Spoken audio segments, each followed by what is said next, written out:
be a little too loud.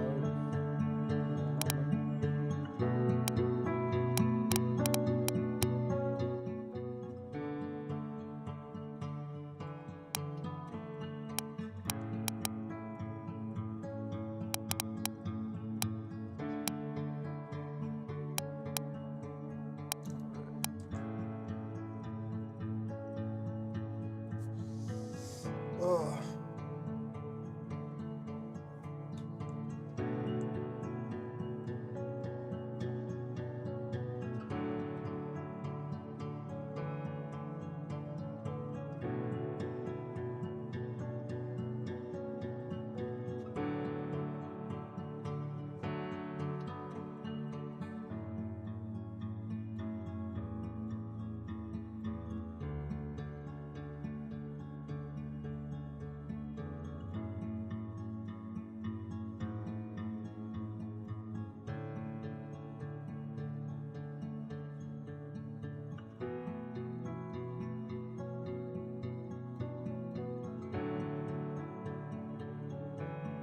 Hey, Ocean. So the trifecta of Dino Waifus is here. Well, it's been here for a while. I'm just late.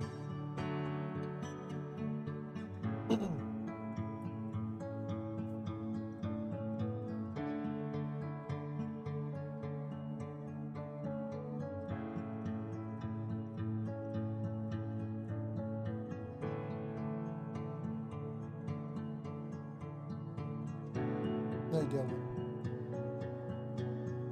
I should probably put up a Discord post.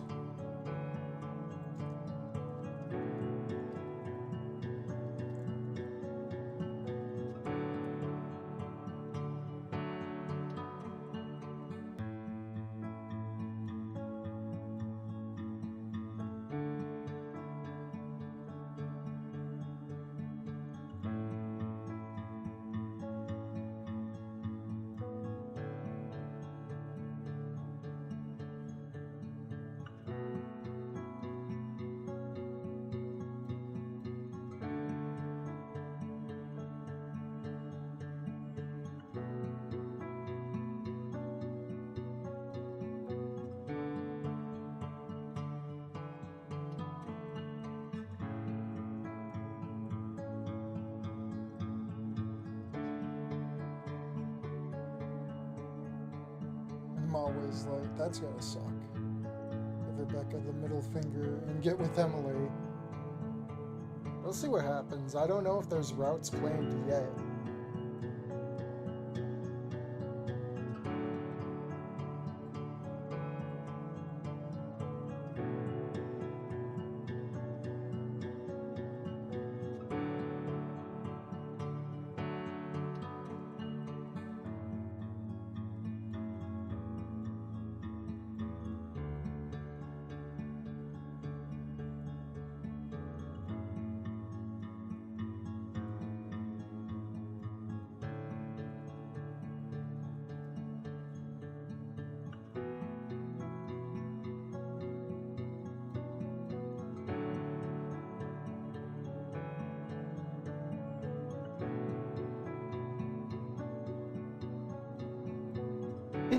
Yeah, I also have to mention that Devlog also makes my controller vibrate to the music. So I don't know what's going on with Rimpy and all that shit. It's crazy how early Jack got to play this version. Yeah, because probably he pays the Patreon maybe? I don't know. I hear you get earlier builds for paying for the Patreon, which is kind of dumb.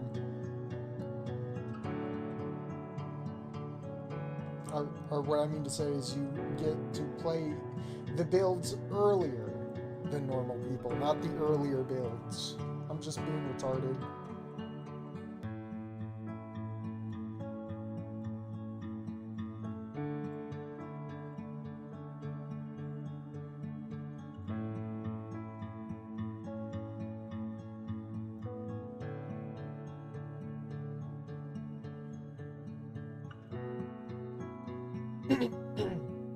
I had to read through everything again. Oh boy.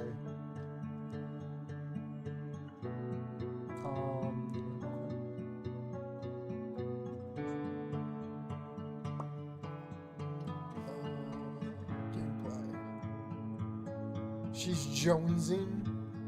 What is that supposed to be? Is that like mewing? I think he got sponsored. What do you mean? I think he just pays for the Patreon. Hi, Robert. Alright, seeing as I did have an older build of Devlog on here, but apparently my saves did not save. So, maybe starting over again. And we're just gonna go through... Well, I'm gonna reread because people might not have seen this before, surprisingly. So what skill you gonna... So what skill you gonna dev have? I don't know. Jonesing as in wanting a fix. So you're saying I'm supposed to fix her. Hey, Shady. Even though I was never too keen on the idea of going to college.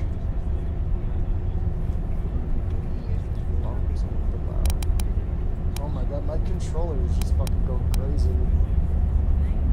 Oh, that's ambient. Holy shit. Turn that down. Oh my god.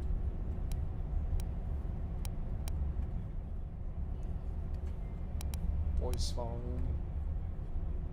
Oh, those were the default settings. Well, music and sound were like down here for some reason. Go figure. I had no idea what I wanted to do with my life. I still don't, to be honest. Unrealistically, my mediocre grades limit me to only certain professions. I wasn't going to be a surgeon or some nuclear scientist, that's for sure. But still, I knew I needed to do something with myself. Otherwise, my parents would have dragged me to the nearest army recruitment office. I think that was a little too slow. So I applied to every college I could find. A place I really hoped that I would actually get into was... doesn't matter. Someone online told me to learn to code, and it seemed like good advice. I even made some rough mods for Future Scrolls 7. Or 4, if I could fucking read. I even sent a few applications to some of the fancier colleges, even if it was more of a joke. One of those joke applications was to CCC, the Cretaceous College of Computing.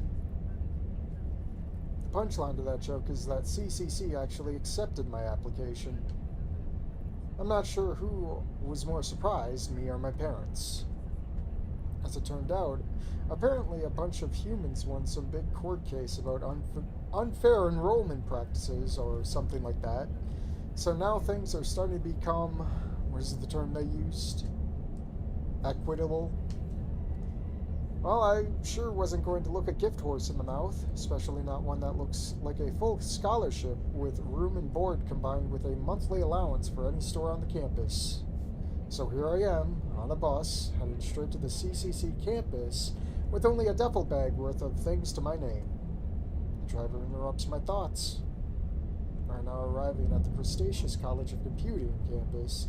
If you're getting off, please remember to take any personal possessions you may have brought, as well as any trash. From all of us at the Blue Albertosaur busing, we thank you for choosing us. DEI admission, yeah. I kind of joked that, seeing as someone drew Dev as a Triceratops, it was because he was a diversity thing for the school.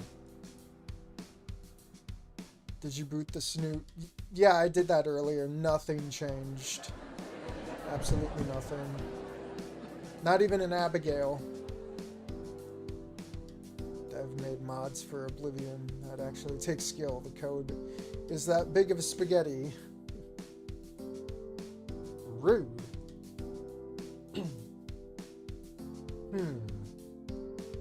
Now where are the humans?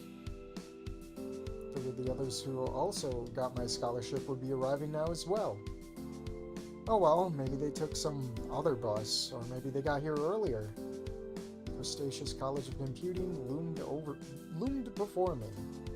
It was wide, big, mostly squarish. It's boring to look at except for the imposing palm trees that adorn the campus. The starting place for countless success stories. If you can do well here, then you are basically guaranteed success in life.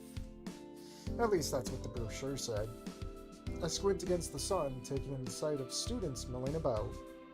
My hometown was populated by mostly humans. I've seen other dinos before, of course, but not this many all at once. Their scales shimmer in hues that my hometown's subdued color palette could never have imagined. I wonder if they think I'm an oddity. The lawsuit thing was about no humans going here, so maybe this is the first time any of them have seen a human before, too. Unfortunately, I can't see this with you guys. Okay, Hussein. The bottle be here. Some raptors in Letterman jackets snicker as they pass by. At me, or am I just being paranoid? The excitement that was building within me during the bus ride now is quickly giving way to anxiety. I try to shrug it off. I was told someone would be here to greet me, but as minutes ticked by, nobody came. I scanned the crowd again, looking for any signs of a welcome committee, but I'm only met by the indifferent gazes of pterodactyls showing on some benches and a couple of Spinos chatting animatedly with their own little clique. Then a green parasaur cuts through the throng with a purposeful stride. His eyes are crusted with visible annoyance. Fucking Elliot. Elliot Roger. I don't know who's reflecting the sun more, his gelled golden hair or my bald head. His expression is sour enough to curdle milk, and he approaches with an air of someone who has far better things to do. Dev A. Loper, I take it? His voice has an authoritative ring to it that makes me stand up straighter. That's me. I try for a smile. I'm the student union president, Elliot. He thrusts a stack of papers into my hands, schedules, maps, pamphlets. The dean made me your welcome committee, but I have a million other things I need to do, so let's get this over quick. Pulls out a paper from his pocket and begins reading it. Hello and welcome to Crustaceous College of Computing and blah blah blah. Did this guy actually just say blah blah blah? I feel my eyes getting bigger as he keeps talking, trying to soak in all the info as he tries his best to speed run through it. We're happy to provide young and underprivileged humans such as yourselves a chance at becoming your best selves, blah blah blah. It's not much value, sadly. The papers you have been given include detailed descriptions of all of our facilities, a map of the campus, your schedule, blah blah blah.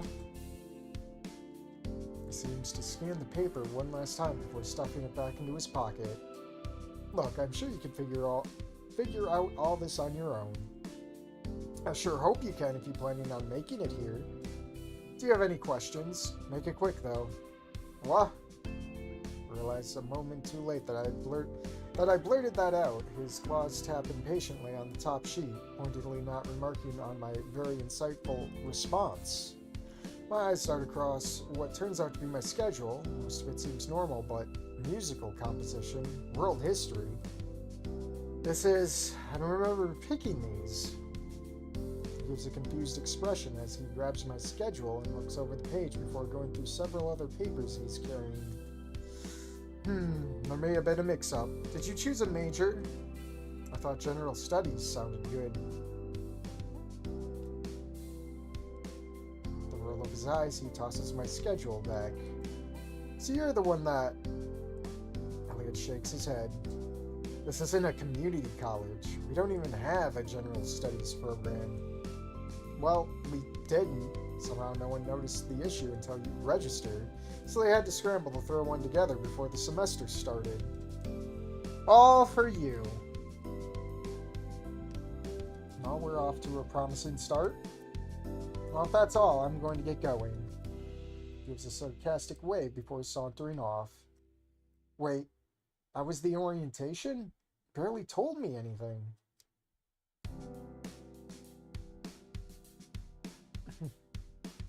Thanks, you were a lot of help. He completely ignores me. I'm not sure he realized I was being sarcastic. Great.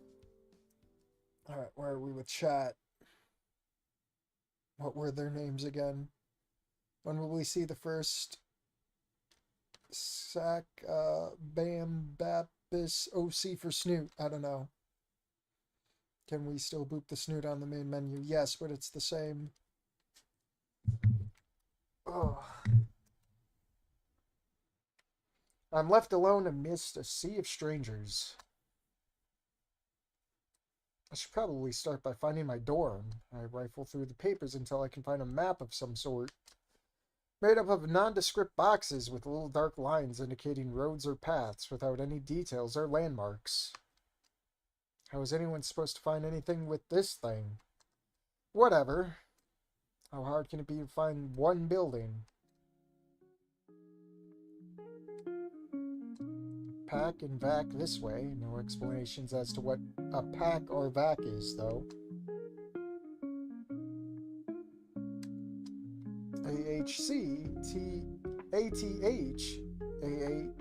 AHS buildings this way. Does this place use an acronym for everything? I give up. 4 years of high school and untold hours of surfing obscure websites. None of the info I've picked up in all that time has helped me at all to decipher the symbols on this poor excuse for a map. I check it again, trying to convince myself that I was going the right way.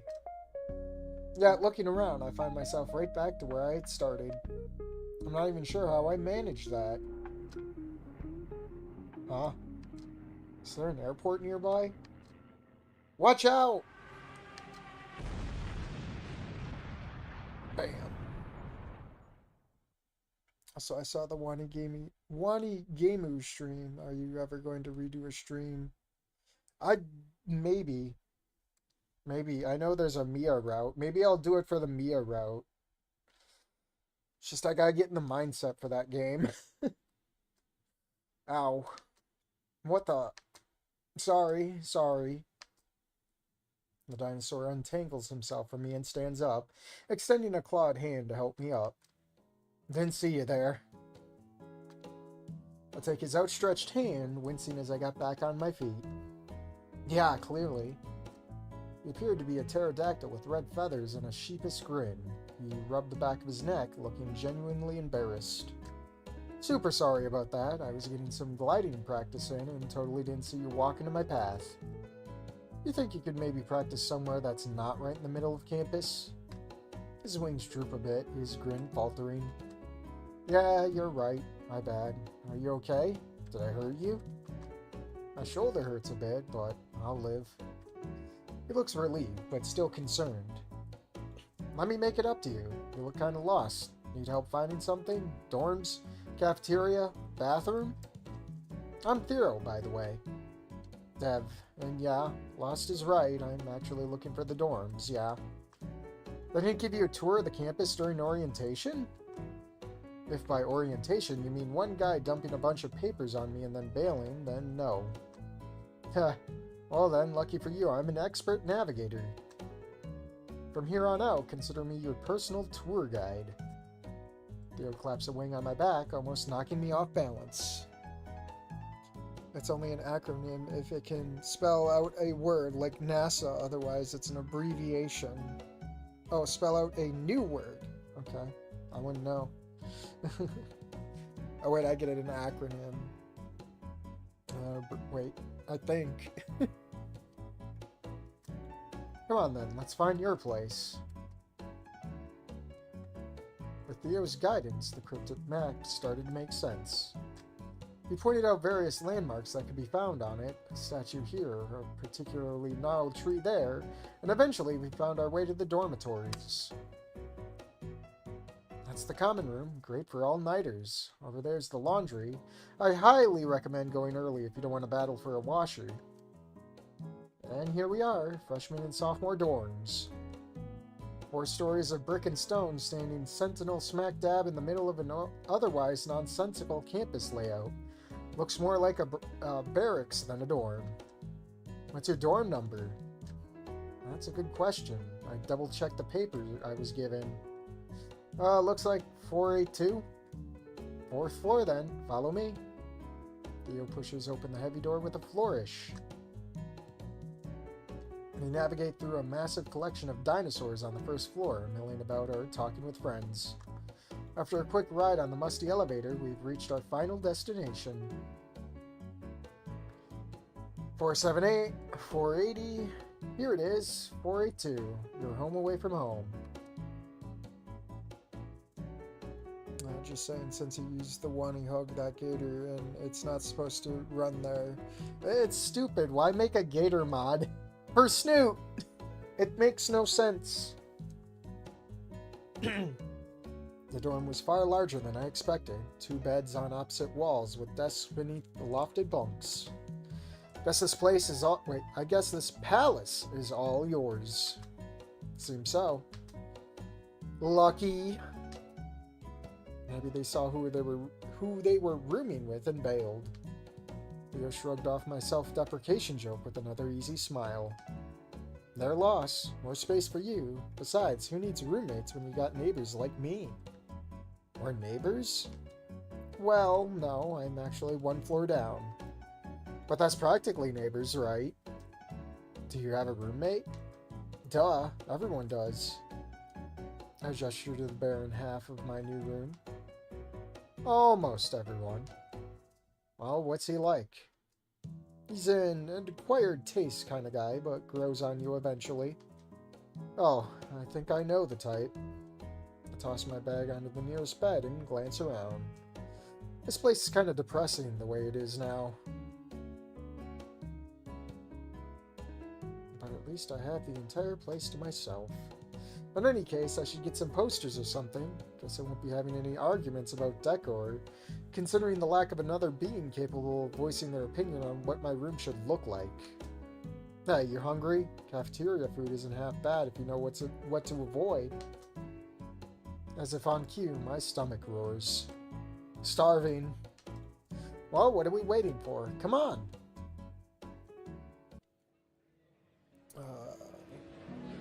I'm gonna see the stream now. Okay.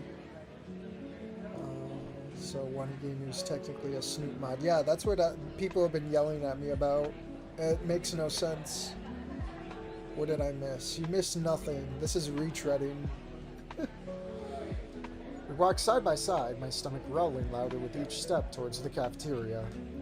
Inside, the hall buzzes with 100 conversations. The scent of sizzling meat and overcooked vegetables hangs heavy in the air.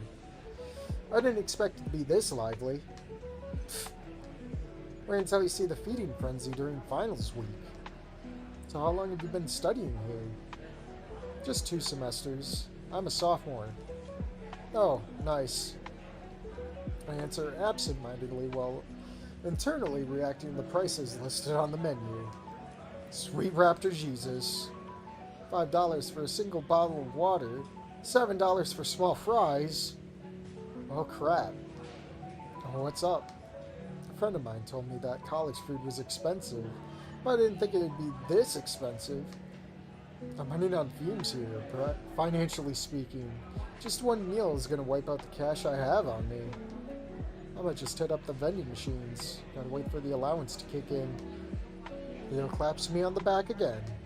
Don't sweat it. My treat. I can't do that. We only just met. Yeah, and you wonder why Rebecca has like a super fucking computer laptop. They're fucking loaded.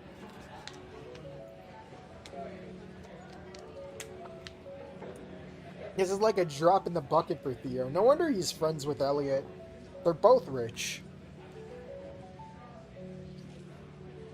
I can't do that. We only just met. I don't like the idea of owing a stranger. Theo gasped melodramatically. A stranger? After all that bonding together we did, finding your room, entering your room, not to mention exiting your room. Huh. Then there was finding the cafeteria, entering the cafeteria. He laughs too. I feel a knot undo itself inside my chest. Socializing, not that hard, right? But no, I get you. Wait, you know how to read? What kind of question is that? Yes? You can pay me back by helping me out on my next world history assignment. I can barely pay attention during class. I guess it's a fair deal, but I don't know. Reject the offer. Not like I have a better option. Take the deal.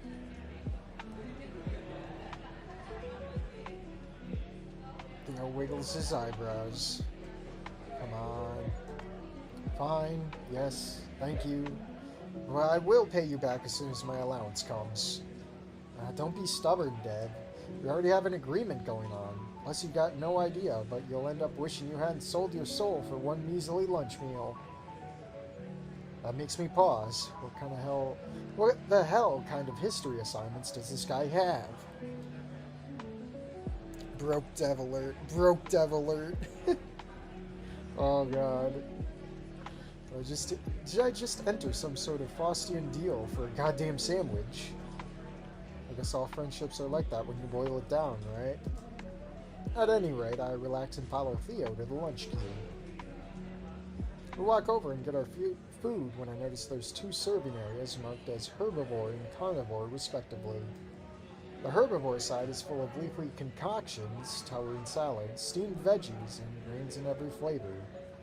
But then there's the carnivore side, burgers, strips of bacon, sausages. Theo heads straight for the carnivore section, grabbing a tray and piling on a little bit of everything. I grab and fill my tray with a mix of everything, why not? Theo's already stacked his tray with various meats by the time I join him in line. He has this huge drumstick in one hand, nibbling on it as we move forward. Man, this is good stuff. You sure you don't want more? Nah, I'm good. He shrugs and continues eating. I take a bite of my food with one hand while the other holds the tray. The food leaves a figurative, bitter taste in my mouth now that I'm indebted to Theo. What about that promise of helping him with his history work? For all I know, he might just be messing with me about how bad those assignments are. In any case, the food finds a way to battle past the bitter taste and fill me with comfort. We reach the cashier and Theo flashes his credit card for both of our meals, gesturing for me to follow him and find seats in the crowded dining hall. Oh God. It's her. Panda Express. Well, one downside to demo updates, you need to redo everything every time. Well, I do it I'm figuring to do it anyway because you never know who's new jumps onto here and finally goes through this for the first time, or just for a refresher too.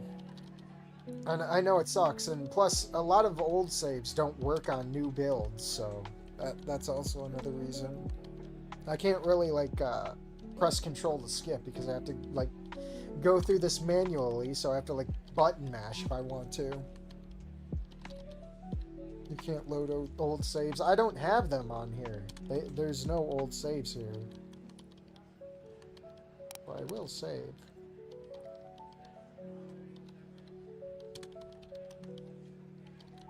But getting a roommate is a bad idea. Why? Familiarity breeds contempt. I've only had one roommate in my life. Who's best girl? Emily. Alright, we maneuver through the crowd and Theo leads me to a quieter corner where a girl with spiky hair and even spikier clothes sits alone. Her eyes are glued to a laptop. A sad half-eaten sandwich lies forgotten beside her. And this here is my amazing, awesome, beautiful sister, Rebecca. I like how it says spiky clothes, but I not even a studded belt. Not even a studded belt. Not even a spiked collar. You gotta rework that description, guys. Or the sprite. The dino snaps her head towards Theo and in an angry snarl. That's a tongue twister. Never mind what I said about her clothes. Her fangs are even spikier. Theo, I swear I don't want to meet another one of your new... Eyes flick up briefly before staring at me. Hi. I should probably say something. Hi. I'm Dev. Smooth, Dev. Real smooth. You're a human. You're skinny. Great. Now the crime's gonna go up. An uncomfortable laugh escapes my mouth. Last I checked, is that an issue? Nah. With that, she turns away again. Her fingers are already dancing across the keys. Don't worry, the fact that she's even talking to you means she likes you. Judging by the death glare she suddenly gives Theo, I severely question the truth behind that statement. You don't really see humans here, or even in Amberfield for that matter. Really? Yep. You're a bit of a rarity at CCC. I remember Elliot's comment about me being the only human here, huh? Maybe I was the only person to receive this scholarship here. No one really seems to care if that's the case. People have far more to worry about here than seeing a random human walking around in their neighborhood. Harsh, but fair, I suppose. Despite her comments, her gaze remains fixed on her screen. The steady click, click, click of her typing somehow cuts through the noise. I try to focus on my food, but my thoughts keep drifting. Pork Picks Death by Snoo Stew every time a new NV drops. Yeah, a new Vegas. Death by Deathclaw. Who's worse than... Wait, who's worse than? You mean then? I don't know. Elliot? Elliot's worse? I don't think I like Elliot yet. Oh, I just swallowed wrong. That hurts. Oh. I try to focus on my food, but my thoughts keep drifting. One night, I'm home, scheduled to my own life. The next day, I'm sharing a meal with two near strangers. One of whom seemed as though she'd rather be alone. And another who couldn't wait to spend the rest of his day dragging me all over campus. I've never really been this far from home before, and this is going to be my life for the next 4 years. Are we going to really have a visual novel that lasts, quote-unquote, 4 years? Because that's got to be crazy. We get to see the characters age. So, Dev, what brought you to CCC? Scholarship. Really? That's sick, dude. Lucky you. What was the scholarship for? You some sort of genius or sports star? Gives me a playful nudge. For, being human, I think. I don't really fully understand it myself, to be honest. They both look at me with a confused expression. I looked it up and it seemed to be something to try and get more humans into these fancier colleges. There was even some big class action lawsuit about it. But you're the only one here. Yeah, I'm seeing that now. I mean, it's weird enough no one else got the scholarship, but you'd think even without it there would be more humans here. Not really. Saurians are just better suited for college than humans. Rebecca, you're being racist again. I'm going to post about you on Reddit. It's true, our memory and attention spans are better, making cramming for those SAP tests and entry exams a breeze compared to humans. Didn't Olivia bring that up in that one mod? Parasaurs living up to their stereotype. A visual novel, that's the size of the Bible. Oh wait, yeah, without 4 years are going to go by. Dinosaurs are my best friends through thick and thin. To the very end, people tell me not to pretend. Stop living my made-up world again. Okay. I don't think that's true. It's not. She's just messing with you. Am I, though? Right, well, it's all new to me regardless, and I don't really know anyone. Theo laughs, momentarily confusing me. You know me. You know Rebecca. Are you saying we're no one? He nudges his sister with an elbow, but only earns an annoyed glance. No, of course not, but there's more to college than just meeting people, right? Making friends is just the beginning. You'll find your groove before you know it.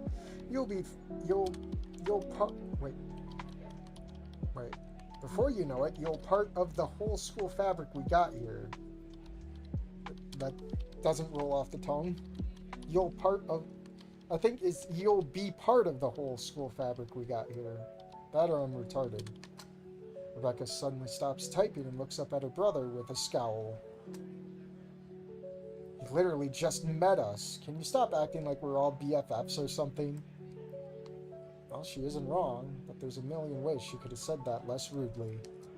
Yeah, don't mind Miss Grumpy. She gets like this sometimes, but she doesn't mean anything by it. Stop acting like I'm not here or like I'm a child. Just because I watch ponies doesn't mean you can treat me like that, Theo. Becca, your warm and fuzzy attitude is exactly why I brought Dev here.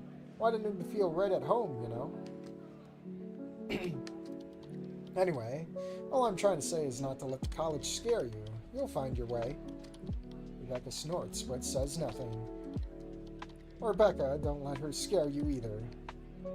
Theo, if he runs off because of me, he wouldn't last here long anyway. She seems... Actually, I don't know what to make of her. She has been focused on her laptop nearly this whole time, typing up a storm about something. She's typing a response to Theo's expose article on her. It's not true! Research paper, maybe. But on the first day? Maybe I should just ask. Call it an icebreaker, even if she doesn't exactly seem like she likes me. Goodbye. Olivia says that in the arcade chapter of Wani. Wait, so it's not just your mod that says that?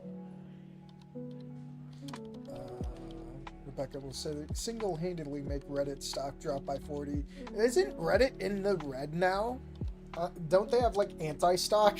It's, like, worthless. That or, Twitter's lied to me. Wonder what would be Deb's excuse to fall into a coma if we ever get mods of this game, too. Yeah, we get the Anon mod, and it's specifically for Rebecca. But the dinosaurs are real to me. They bring up and make me happy. Okay. It's probably best I leave her be. So, what crazy stories are you so invested in today? I'm sure Deb would like to know too. Dude. Come on, don't tell me you aren't curious. I shrug. It's not our business. Oh, we both crossed our arms in unison. He's right. It's not. Well, it's true that curiosity is killing me. If we exchange places, I'd just be as annoyed. 2 against 1. Wait, 2 against... Wait. Oh, I see how it is. 2 against 1. It's not fair.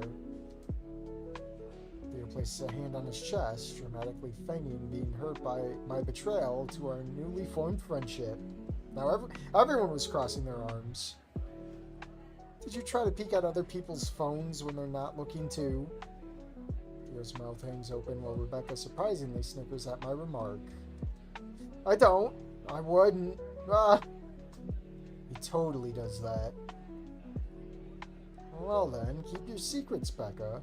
I bet it's more fan fiction about colorful horses anyway. Colorful what? Don't you dare. I think this is new. I don't remember this being put in. Yeah, Becca, sorry. Yeesh, message received. What did he say? Colorful horses. As I poke at the few last crumbs of my meal, a new face suddenly strides up to our table. Oh god. Raptor Jesus, those assholes can't give me one moment of... I'm not sure which one of us is more confused about the other's presence. Elliot, what's up, man? Have you met Dev yet? Finally breaking off the stare, Elliot's face drops with a grimace. Of course, my newest friend would also happen to be friends with the guy that left me to get lost in campus. All things considered, it makes sense that overwhelmingly friendly Theo would be friends with basically anyone. What the hell is he doing here? He was invited, unlike you. Becca coming to my defense surprises me. She must dislike Elliot more than she dislikes this random human her brother dragged along. So you two do know each other. It was the orientation I mentioned to you when we met. Really? You know, he spent like an hour trying to find the dorms, right? You really just left him hanging? I gave him a map. Elliot. Look, I had stuff to deal with. Elliot. I'm gonna beat you fucking senseless. Okay, fine, I'm sorry. Happy? Well, the important thing is that you learn from your mistakes. Sure, thanks, Dad. Anytime. Why are you even here? Because Theo texted me that he was at the cafeteria, and because I always sit here? Unfortunately. Wait. Caveman was a lot more subtle about Olivia's prejudice to humans, I suppose. That's probably why I don't remember it. All I remember is Lizard Lounge. Draco Malfoy Saurus. I want it to be like Elliot Rogers Saurus. I'm surprised no one's done parodies of that yet. It's hilarious.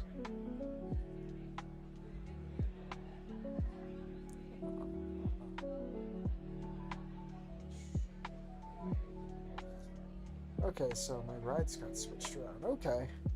Cool. Truthfully, I'm still a bit annoyed about what Elliot pulled. However, not only has the conversation already moved on, but Theo's eyes light up like he's just had the best idea. I think it's time for proper introductions. Theo, we've all met before. Yeah, what is this, elementary school? Nah, this is different. Dev's new here. It's only fair. I glance around the table. Despite his enthusiasm, it's clear he's the only one on board with doing this. I mean, I already know all your names. Theo waves a hand dismissively.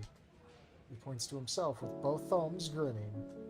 I'm Theodore Chase, but you can call me Theo, second year here at CCC and future creator of the next big indie game.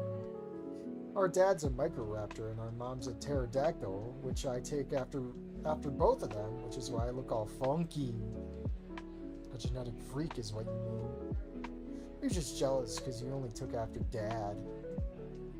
I like meat, video games, programming, F&D Let's Plays, and I think that's it. For all the hassle it caused about introducing oneself properly, he sure gave the rest of us a very underwhelming presentation. I give it a 6.5 out of 10. He looks to his sister. The glare he receives in response could melt steel beams.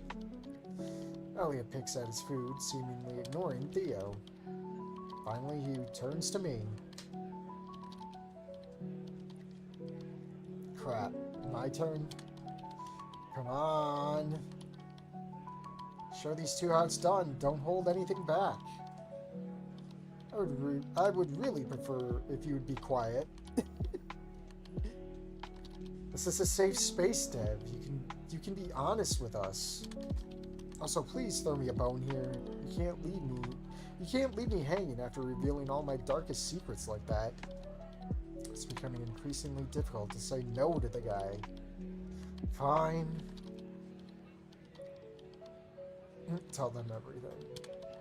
My name's Dev Loper, and this is my first year here. I don't really know what I want to do in the future. I guess I like video games and U-Snoot shorts. Not sure what else. That was great. Oh, right. I forgot to add, I'm human. We noticed. Are you actually asking us if you are? No, because he... Never mind. There was a moment of silence. Rebecca sighs in that kind of exasperation you hear from your parents when they tell you they're not angry, just disappointed. It's just as discouraging, though. Chetosaurus. It's not actually that bad. Are you talking about Elliot? Group introduction. Hello, everybody. My name is Rebecca, and I'm wanted in the UK and Germany for saying mean things on the internet. still wonder why Rebecca calls Theo a freak. Only a male tarot would have... Only male tarot we've seen with feather wings, yeah. I mean, technically, this isn't like Snoot verse or like Snoot Wani canon. This is part of the Snoot verse, but it's not canon. I know. You're not late if you've seen this. If you've seen the first 2 chapters, you're not late. I played through point 4 at school. I bet. Theo looks at Rebecca and Elliot expectantly. Come on, both me and Deb did it. Fine, if it'll get you off of this bit. He clears his throat rather sarcastically. Hello, class. I'm 23 years old, and my name is Elliot. It doesn't help that it starts with an R. My name is Elliot Reddington of the Reddington family. Oh. Nothing? Really? I look around and find both Theo and Rebecca are also looking at me. Wait, was I supposed to know who the Reddingtons are? People typically have a reaction when they find out I am a Rothschild. I shrug. You know, like the real estate company, the banking place with all the bankers charging double interest rates. What about Red Origin, the freaking space company? Rebecca seems to have lost interest in the conversation, but Elliot and Theo continue to stare at me. I shrug again, thinking how much I'd rather have the earth swallow me up right here, right now. Whatever, that's all you get. Okay, that was good. Rebecca? She sighs. You know my name already, and you know I'm his sister. And that you're a fast typer? Rebecca looks up at me, bemused. That too, sure. You know that. Guess I'm done with my presentation. Right. Well, look at that. Now we're no longer strangers. Emily, best girl. Nah, triple interests. We're doing inflation on the interests. Small talk fills the rest of our lunch. It's still awkward, just not as much as before. It's mostly Theo driving the conversation, with Elliot occasionally jumping in with a sarcastic remark or two.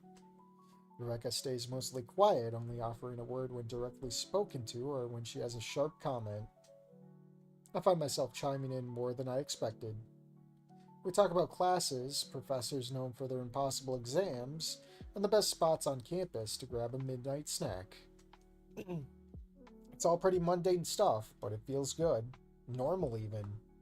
It's like I finally have friends. Is this what having friends is like?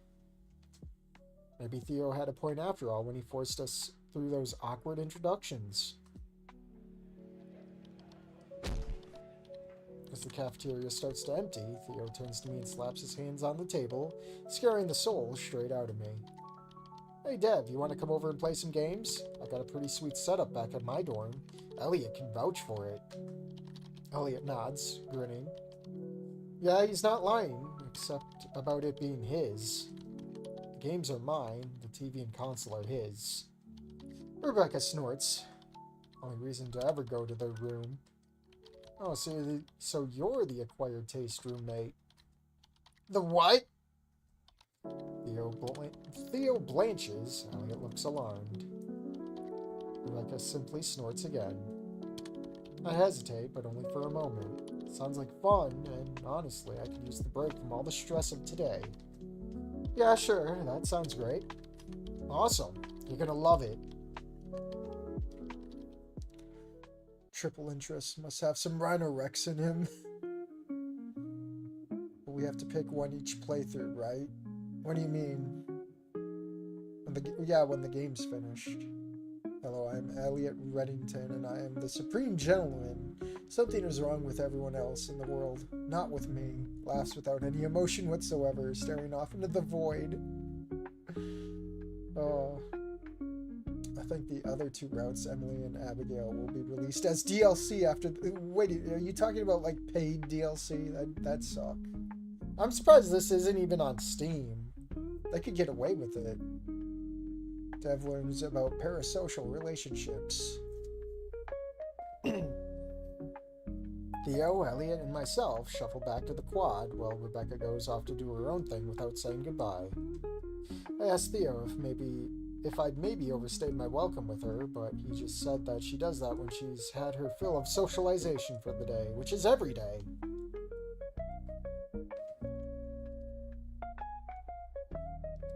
Theo and Elliot's room mirrors mine in size, but feels entirely different. Posters of old school video games plaster the walls. There's a nice vibe here. Two vibes, actually. Elliot's half is meticulously clean, everything neatly in its place. Meanwhile, Theo's side is a storm of sketches and scattered game cases. We can't even take a step without looking down first. If not for Elliot's tidy half, I wouldn't even know the color of the floor. I'm not even sure if I've seen anything that demonstrates the duality of order and chaos so perfectly. Order and chaos? Is this Shin Megami Tensei 4? Theo grabs a couple of controllers and tosses one my way. Get ready to get schooled, Dev, my man. Elliot settles into his desk chair, swiveling to face us. I'd join, but I've seen how this ends, so I'll just enjoy the show. Please don't be paid DLC. Well, it is on fucking... You have to pay Patreon. They're Patreon for an early crack at the game. Parasocial relationship. Naomi, Mia, and Elliot raise their eyebrows. Are you implying something? It's probably easier to finish the game with only one route and then release the other two routes as free add-ons. And yes, please be on Steam. I must add to my Dino collection along with Wani. No, it's Omnimusha too. What do you mean? This will be a fine addition to my Dino Dating VN collection. Yeah.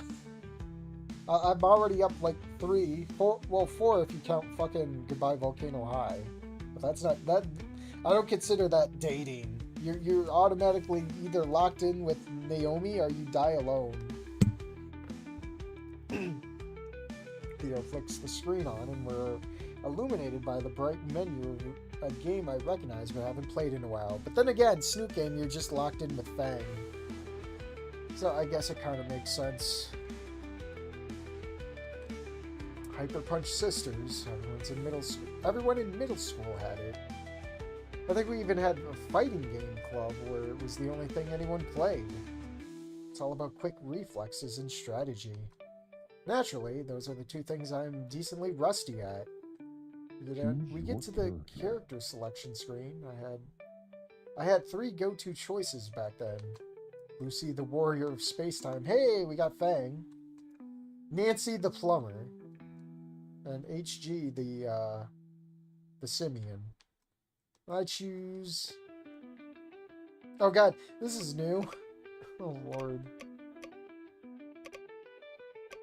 Just ground pound. Ground pound all day. HG, the simian, huh? Nancy the plumber's classic arch nemesis. She's an absolute brawler, pure strength, but with a large hitbox and awkward controls. Guess I'll go all out. I can't beat Theo with her. I probably have a lot of practice ahead of me. Let's go. Dive into the first match. Nintendo lawsuit incoming, yeah. We still need Parasaur Paramore. That's still been in development, huh? That's one that won't come to Steam because it's a Snoop fan game or mod. Dive into the first match. There's already a non-stop flurry of movement. His character twitching back and forth or randomly crouching. Can't get a single hit in on him. He's far too fast and my moves are way too awkward and cumbersome. I maybe in over my head here.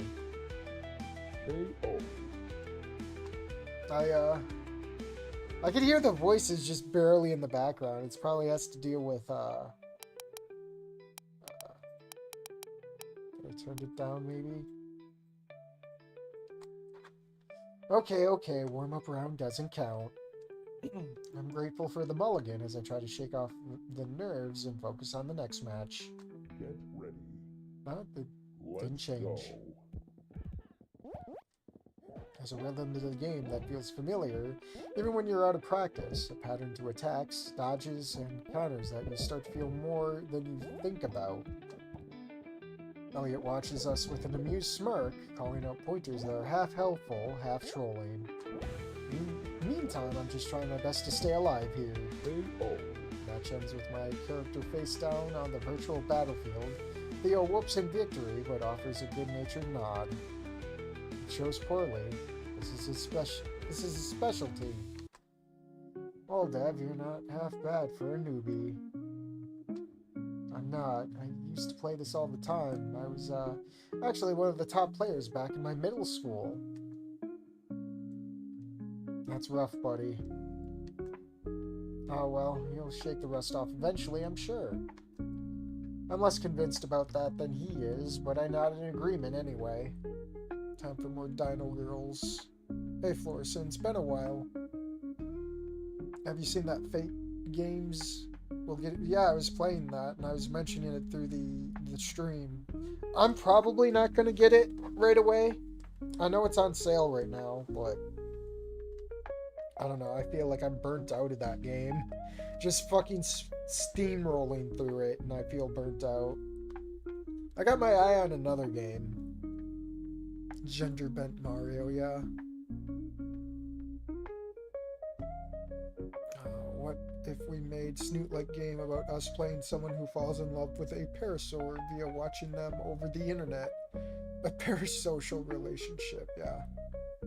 Shaking my head, Dev should have picked Ness. Totally not overpowered at all.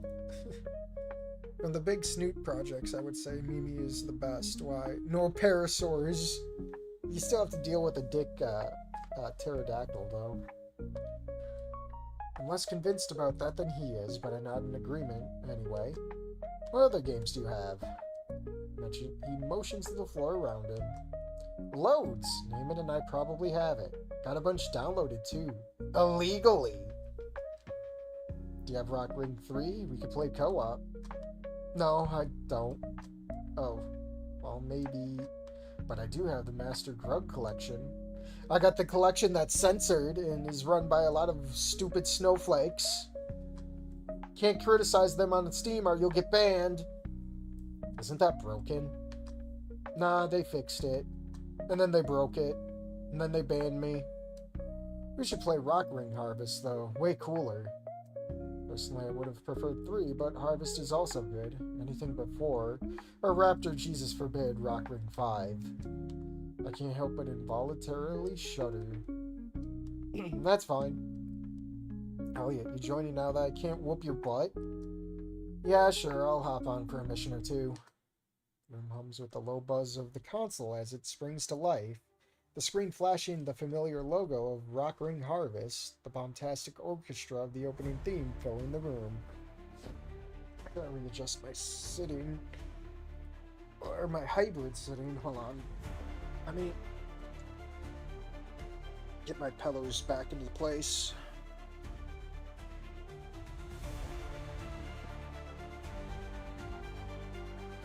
I think I can do this. I think I can manage it. So demo part 2 maybe this summer. Roach has posted a few sprites. Yeah, I heard he was updating. Have they done any rewrites with Mimi? Yeah, I hear a lot of people, the weakest part of Hold On To Me is Mimi herself because she's so one-dimensional.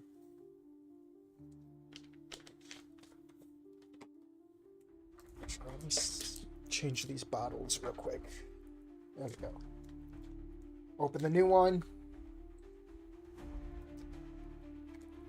Ugh. Halo, yep. What kind of game is Rock Ring? Yeah, it's Halo. Where did the name Rock Ring come from? Like, Rock Ring, like, why call it Rock Ring? We could probably call it something else.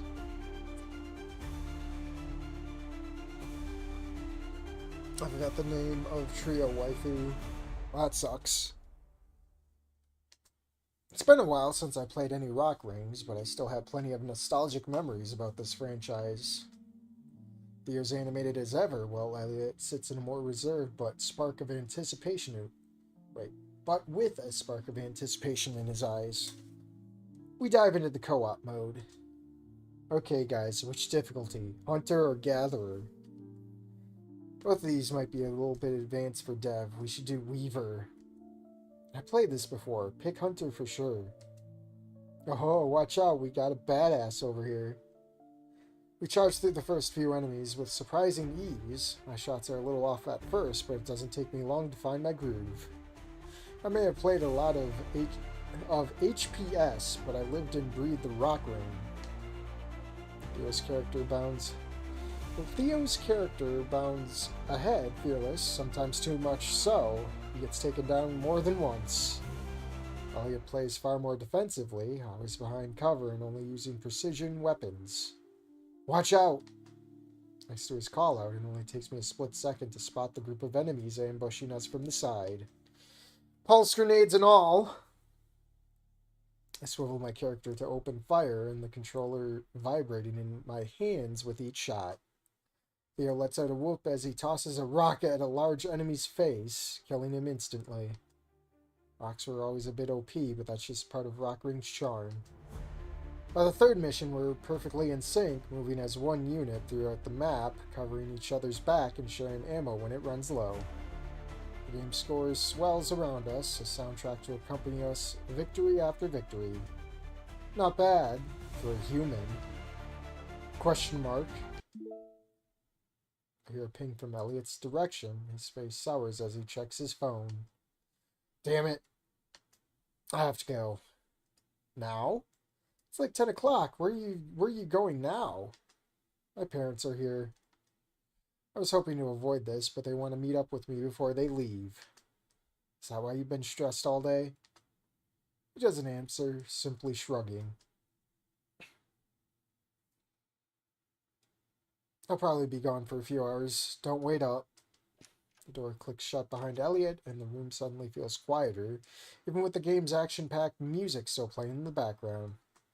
Theo pauses the game and turns to me, his expression shifting from focus to something more thoughtful. I assume I'm better off not knowing? Theo shrugs. Family dynamics can be complicated, even more so when your parents are big-time CEOs.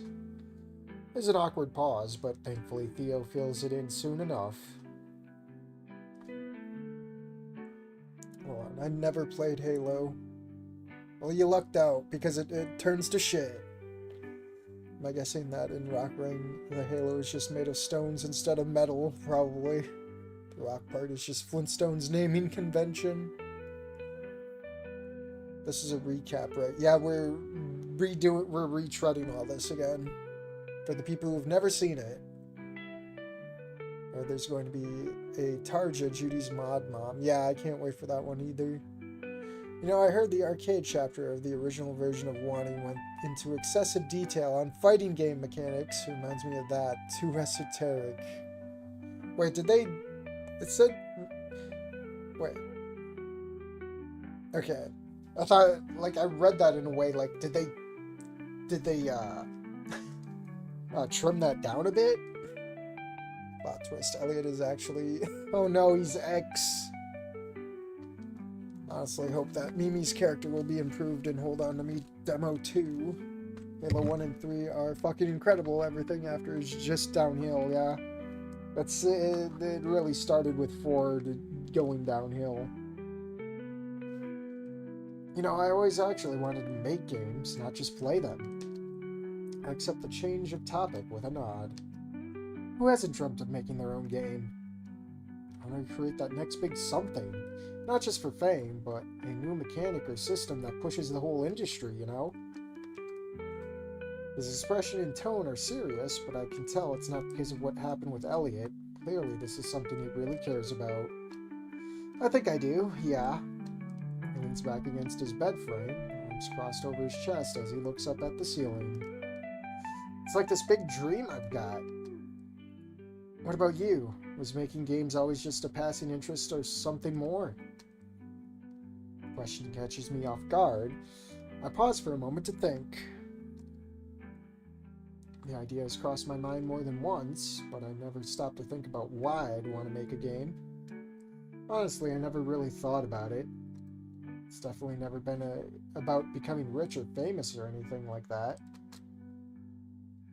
So I guess if I had to pick, it'd be about the same as you, creating something and leaving a mark on the world.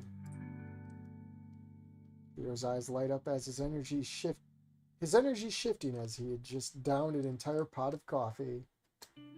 Really? He's practically shouting, nearly knocking over his soda can in his sudden enthusiasm. I nod. Dude, we should totally do it! This guy, now he's making the joke. The guy can go from 0 to 60 and nothing flat. Whoa, slow down, man. I laugh, trying to temper his excitement with a dose of reality. I mean, it'd be awesome, but this is a lot to put on someone you just met. Shouldn't you ask Elliot or someone you know is able to contribute? I don't even know what I could bring to the table. We tried before, but... Nah, forget about that. Listen, we share the same passion, right? We both love games. We'd make something amazing together. Can't help but smile at his conviction. It's infectious. And sort of makes me believe that maybe, just maybe, we could pull something like this off. And even if not, it might still be fun. We do have similar interests. But is that enough to start? Dude, great games started development with less than that.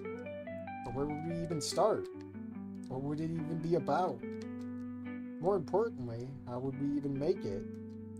Don't worry about that. I've been programming since I can remember. Well, I did make some mods for FS4, but I wouldn't call myself a programmer. Sweet, man. And this is a match made in heaven. Don't worry, I'll do all the heavy lifting on that end. All I need to know is what it is, and I promise I can make it work. Which, as for what, it could be an epic adventure or a chill walking sim or something, anything. Those are just details we can figure out along the way. I'm gonna blow my nose real quick, hold on.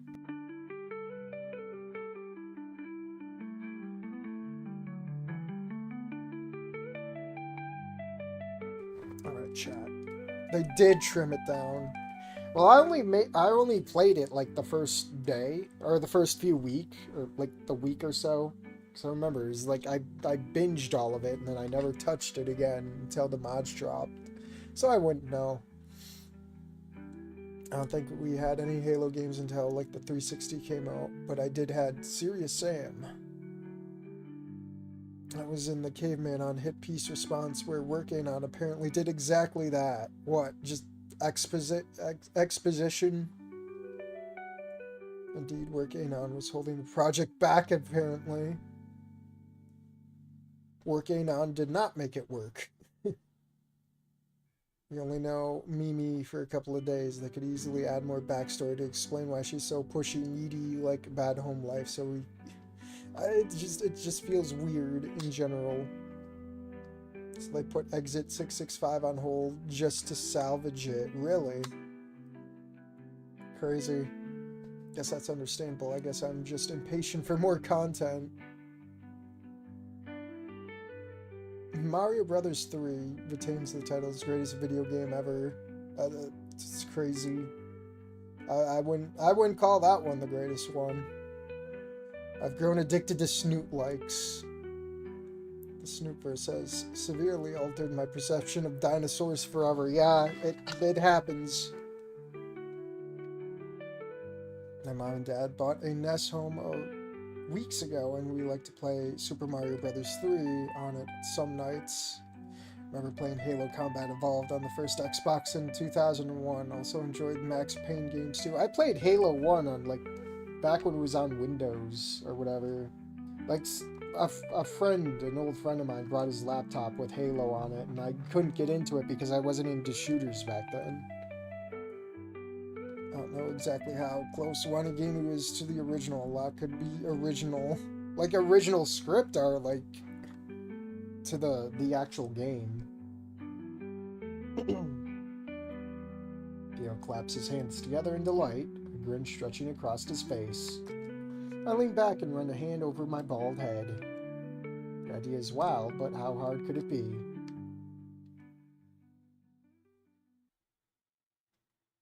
Theo continues to rattle off ideas, barely pausing for breaths between each new thought, but my mind is too focused on the practical problems to pay them enough attention. Eventually, it starts to get late and I head out, promising him I'll think about it. As I leave Theo's room and walk back towards my own, the halls of CCC are quiet, given the storm of problems and potential solutions that's raging in my head. That suits me just fine. I realize we still didn't get a animated Rebecca intro, so I see we're playing favorites here still. I'm no programmer, and I never even designed anything more complex than a custom character in a game's character creator. And yet, as I walk down the corridor, my mind races with possibilities and doubts. Making a game with Theo, the thought is daunting. It's not just about coming up with an idea, but building it from scratch, debugging it, stuff I know nothing about. That's not completely impossible, I guess. You do read about a viral hit of a game that's made by just one guy every now and then. And half of those have graphics that look like a child made them. If it's both me and Theo, then we have like twice the chance of success, right? But then there's the time commitment, the effort, and what if it fails? Should we really try making a video game just for the sake of making a game?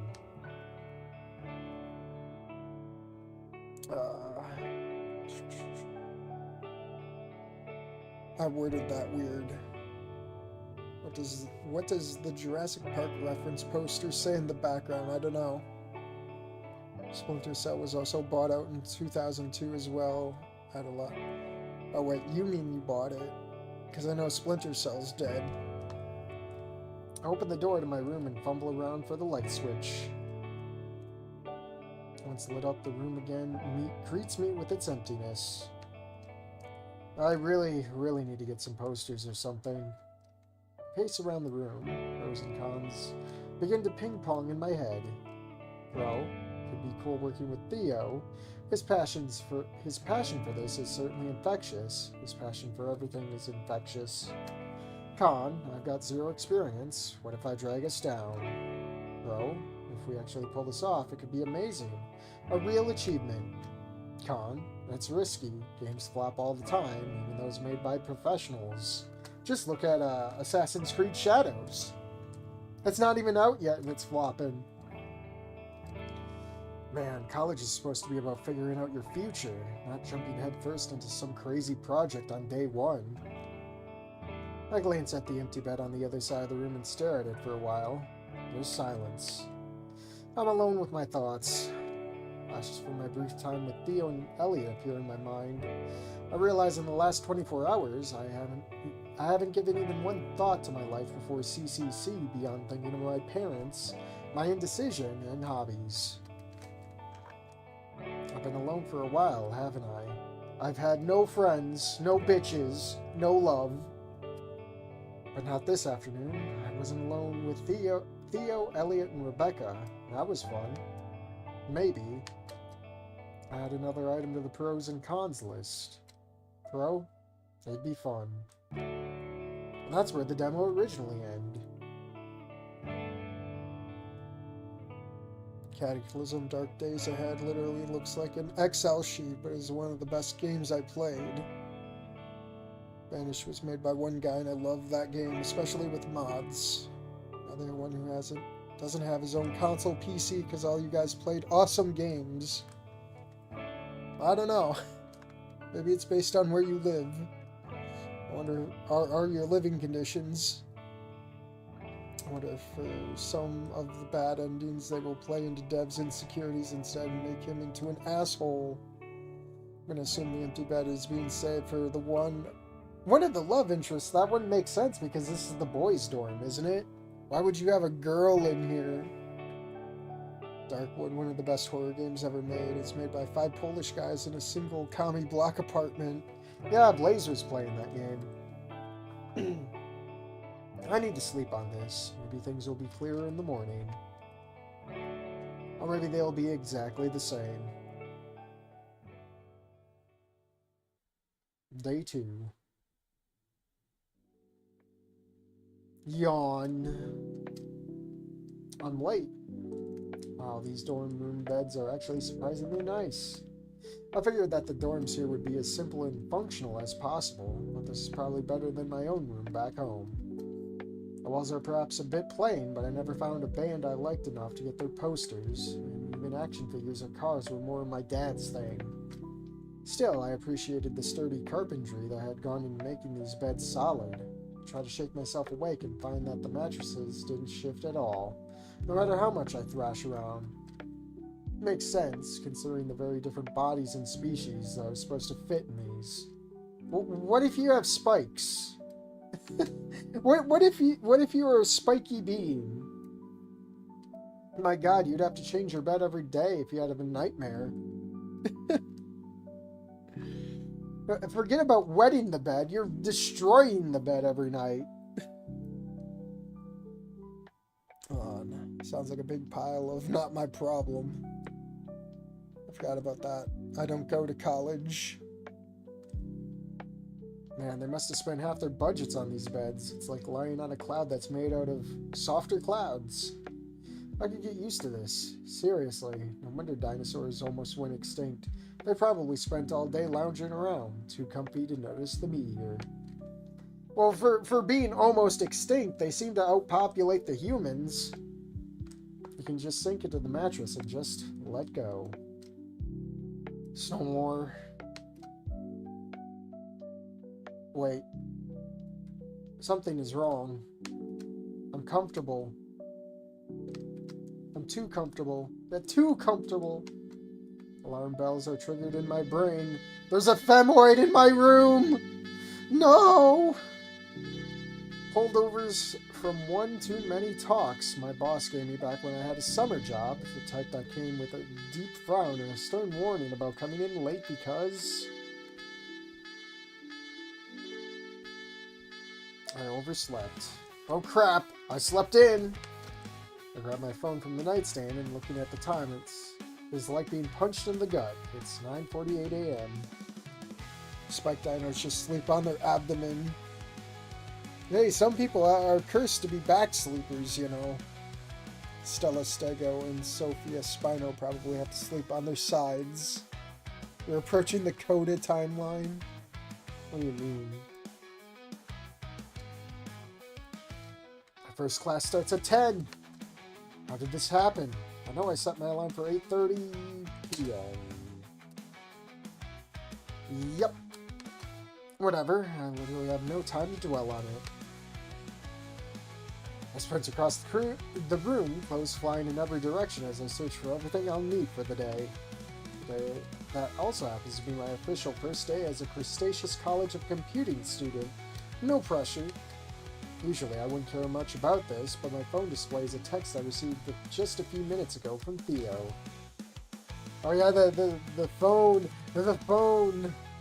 Hey, you awake? Probably not. Well, when you come back to the land of the living, I want you to know morning classes freaking blow. If you are awake yet, I'm going to be in the cafeteria at 9.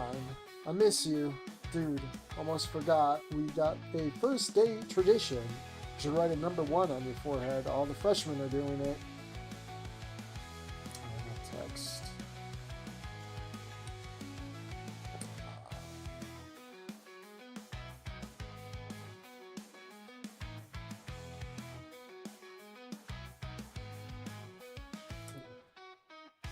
Yeah, this is the one where you can, like, drag down... okay. Okay. My sleep-deprived brain needs a few extra moments to process the text. First day traditions? How come I never heard about it before? That's ridiculous. I'm super-duper not going to go with it at all. We don't fall for the bait here. Pair of jeans from my duffel. Check. Shirt there. It's crumpled, but it'll have to do. Comfortable shoes for all the running between classes. And a pair of mismatched socks to tie it all together. No one's gonna see them under my jeans anyway. In record time, I'm dressed and fumbling to tie my shoes, with hands shaking from adrenaline. Teeth, no time to brush them. I grab a stick of gum instead and chew it until my jaw starts screaming for mercy. Phone, wallet, keys, shove them into my pockets as I rush out the door. The hallway's empty. Everyone else is already where they need to be. Wait, Snoop Lore is real. Hold on. Doc, are you telling me it's 9:48? Damn, I'm late for school. Power of Love starts playing, okay. Push It to the Limit starts playing. It's always upbeat rock music for this type of situation.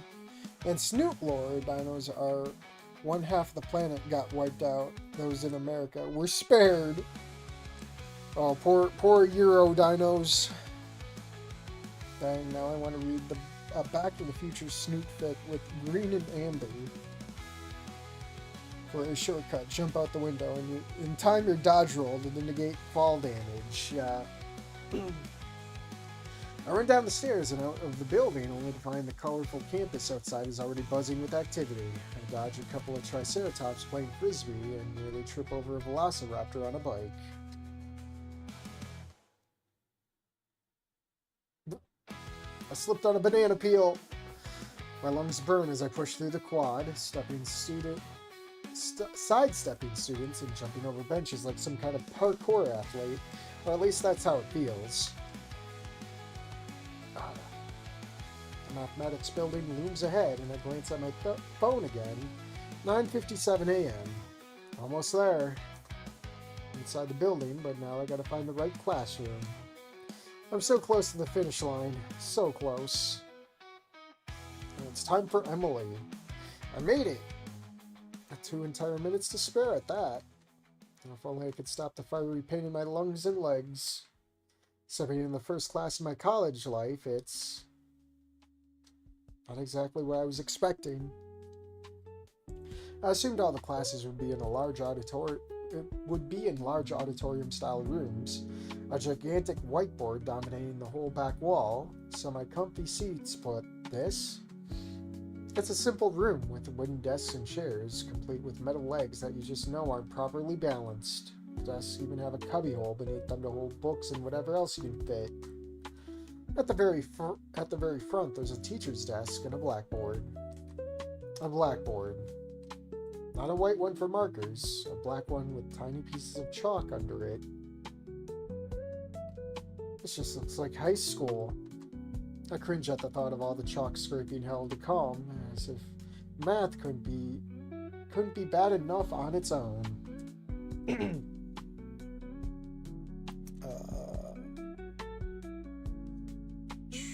Given that the meteor hit the Yucatan, shouldn't the American dinos have been the ones wiped out? Yeet moment right there. Hey Shadowzilla. In my headcanon, European and Asian dinos were dragons, hence why Anon said, "Here be dragons and purple stuff." Huh. Oh, Sabic's here. Hey, Sabic.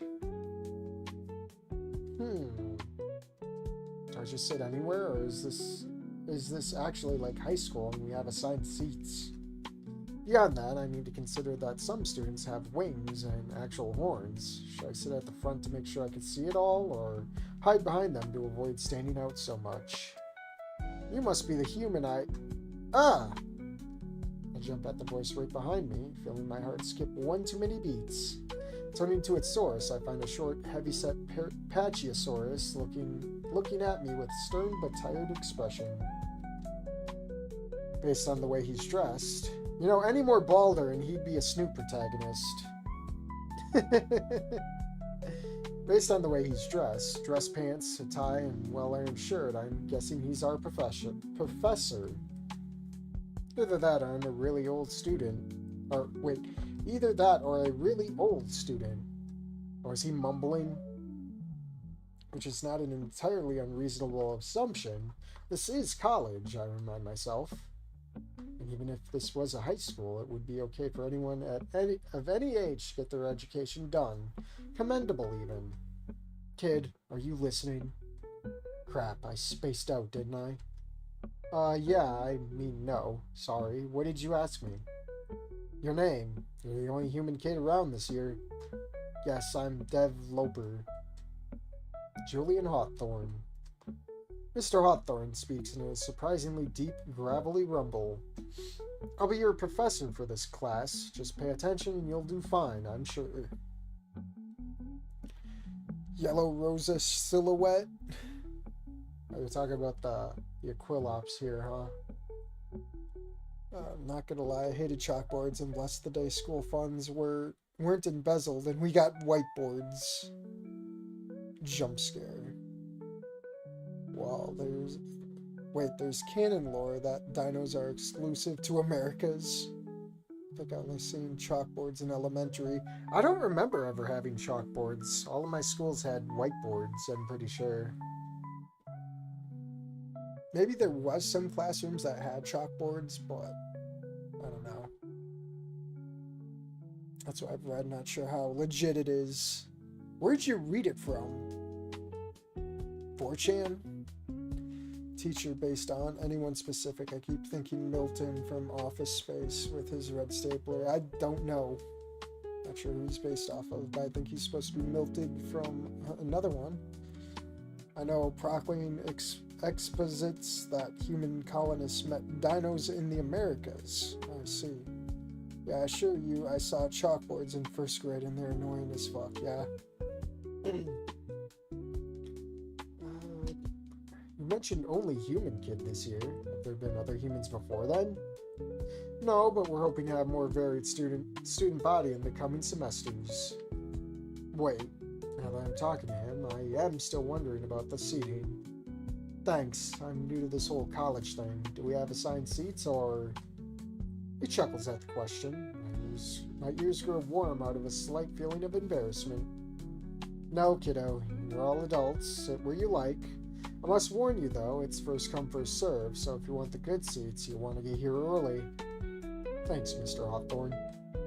Out of courtesy, and to get on his good side, I offer a handshake, which he accepts with a smile.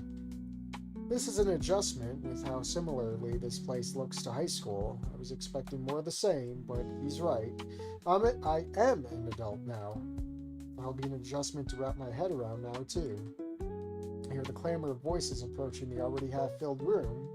How does this work? Is this like the guy code where you don't, and I emphasize, you don't choose the seat next to the one already in use, or will people even care at all? I'll just take a random spot in the middle. Ideal. Won't make me look too eager, but I won't have to squint to see anything important. I hear the professor clear his throat. Silence sets in. As some of you who have had me in other classes might know, my name is Professor Hawthorne. For the sake of those who haven't mistakenly walked into the wrong class, which happens far more often than I would hope, this is algebraic modeling, an introductory course to some of the more advanced mathematics courses you'll find here.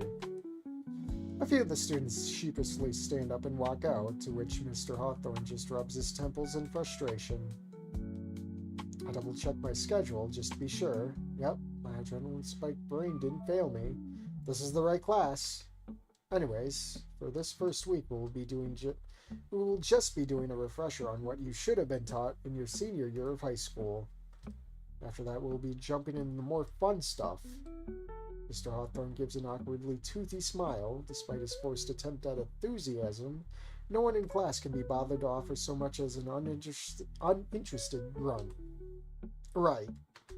The rest of the class is exactly as he said, just a bunch of stuff I already half remember from high school. I have a feeling you, Snoot, and other people's notes are going to be a necessary resource this year. Whiteboard supremacy. A Snoot wiki. What? I wanted to scroll through chat. There we go. I remember chalkboards being phased out for whiteboards in middle school. There were still some chalkboards though. Yeah. That doesn't imply exclusivity. It just might have met some random ass native dino tribes. I have to go now. I wish everyone a lovely day or night. No, y'all. Alright, Shade Evie. I bought a small whiteboard for my studying, and it's super good considering saving the money of buying sheets of paper. I have to reread what Procklin said. Alright. Maybe from Theo, and if that fails, then Rebecca or Elliot. Not sure if they like me enough to help me, but it's worth a try, I guess. It's difficult to stay focused in class, all things considered. My mind begins to quickly drift, and the fact that Mr. Hawthorne talks in such a monotone voice doesn't help. It actually becomes impossible to stay focused. It does give me time to think, though, about what Theo said last night, about making a game. It's a neat idea. I've been trying to figure out what I want to do with my future anyway, so maybe game design it is. I've made mods for games before, but an actual game? What would it even be about? What kind of game would it be? Like fighting games, and they're not as frustrating as an open world adventure game filled with busy work. I have a love-hate relationship with those. Open world type of games have either great stories or the most slapped on cardboard tasting excuse for a plot, and the fetch quests end up being more entertaining. Almost no one likes fetch quests, and I'm not sure if you want to meet anyone who does. Visual novels are out of the question. I mean, reading in my video game? And then there are shooters. It could be a Boom clone, a linear and narrative focused one, or a competitive shooter. Ultra replayable, not that many assets required. What I fear the most about those is the balancing part. You'd have to make sure that every character offers a fair chance for anyone to win. But also make them feel different, because the first-person POV doesn't help much at making them stand out at first glance. And then there's the matter of objectives and gameplay. You can't just have a deathmatch mode and call it a day. I hummed to myself, thinking that if I have this many thoughts about shooters, maybe they're the idea I like the most. I'll write all of this down in the empty spaces of margin in my notes, regardless of my feelings on it for now. I'll have to discuss it with Theo later. I can't deny that I'm excited about having an actual friend in college, and having something fun to talk about with them, something that... Emily time.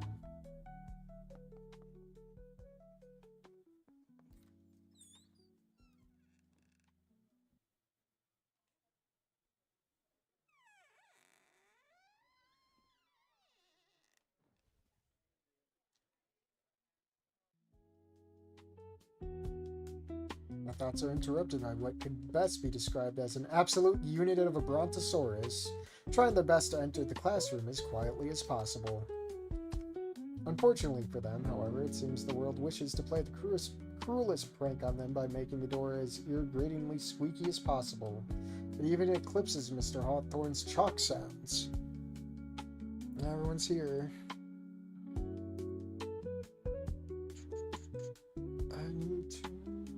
Scroll up chat real quick. Drooling. Can't wait for Shy Waifu. Recently found out there's a dinosaur species that was exclusive to area near where I live. Well, it's Trish Fang from Puppet Pals. Love the reference. I wouldn't know. I mean, Puppet Pals was nice, but I don't remember. Oh wait, Trang. That was one of the doppelgangers, wasn't it? He plays Smash. That means he doesn't bathe. Well, he didn't brush his teeth today. I think Procklin said something about trading weed to human settlers. So Reed is keeping to ancient traditions of his people. It makes sense to me. Reed, weed.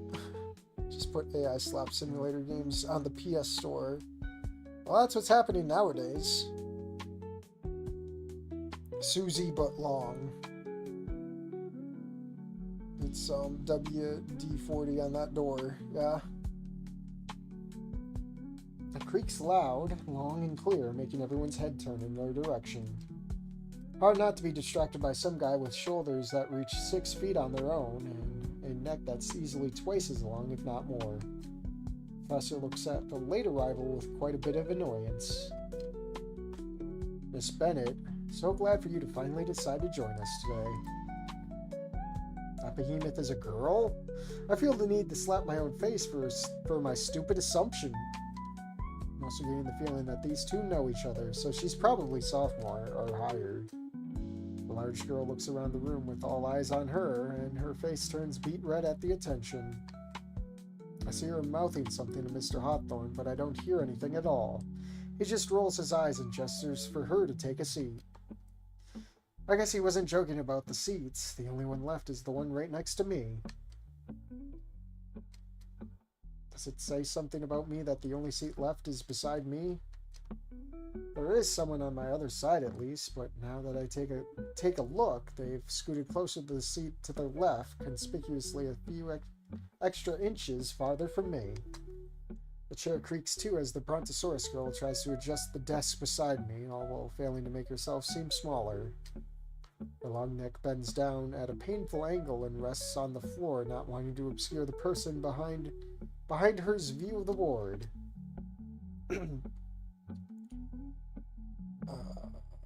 Emily would have been more appealing to me if she weren't absolutely shredded under that hoodie. Is she actually shredded? Yeah. Oh, I thought it was Gunnar art. I thought it was official art. I thought that was like official. Well, I mean, it makes sense that she's got muscles because she's a farmer. Well, she's done accommodating her head, and the professor gets back to his lecture. I too get back to my battle against passing out from boredom. I decided to write down any game-related idea I have, or draw an asterisk on every topic I can't remember anything about. Math isn't my forte, never was, but I do remember most of the topics Mr. Hawthorne lists on the blackout board. I wasn't half bad at them in high school, so I don't feel like paying that much attention anyway. Back to thinking about other things. Maybe we could just start simple, like a basic platformer, a point-and-click game? Mr. Hawthorne claps once, and I jump in my seat at the harsh sound. And that will be all for today. For the rest of the class, just study the material and be sure to copy all the notes on the board.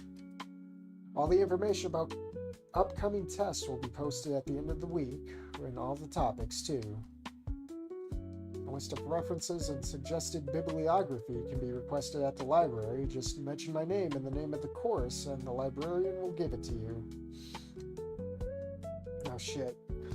Realize I haven't listened to a single thing he said, besides some random tidbits that don't really connect to one another. The Valley of X will forever remain lost to me if things stay this way. I quickly copy everything on the board. It's only the first day. I'll figure it out or something. Brontosaurus girl next to me seems to be writing quite a bit down. Bennett, was it? But that's her surname, surely. I wish Mr. Hawthorne had called her by her first name earlier. It would sound weird if I tried to get her attention with a Bennett or "Hey girl." Maybe a quick peek at her notes, then I don't need to bother her. I glance closer and see she wrote nothing down. Even though she came in late, she hasn't even written down the notes from the board. Her notebook is covered in detailed doodles that extend from one page to another. Huh. Actually pretty good. Like, jaw-droppingly good. The one in the middle especially looks like some demon. The shading is uncannily realistic despite being done in pencil. Although, looking at more closely, is that it's Mr. Hawthorne, but has some weird Japanese demon thing. A big club on his back and an expression of anger like those on old Japanese samurai ink drawings. Because she didn't take the dressing down he gave her well. Can't blame her for that. Had it been me in her place, I don't quite know what I would do. As I butcher everything, I should grab a drink.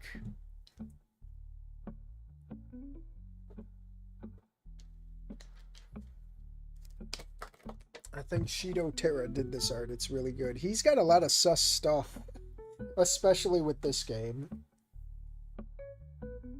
She's shredded from all that neck hauling.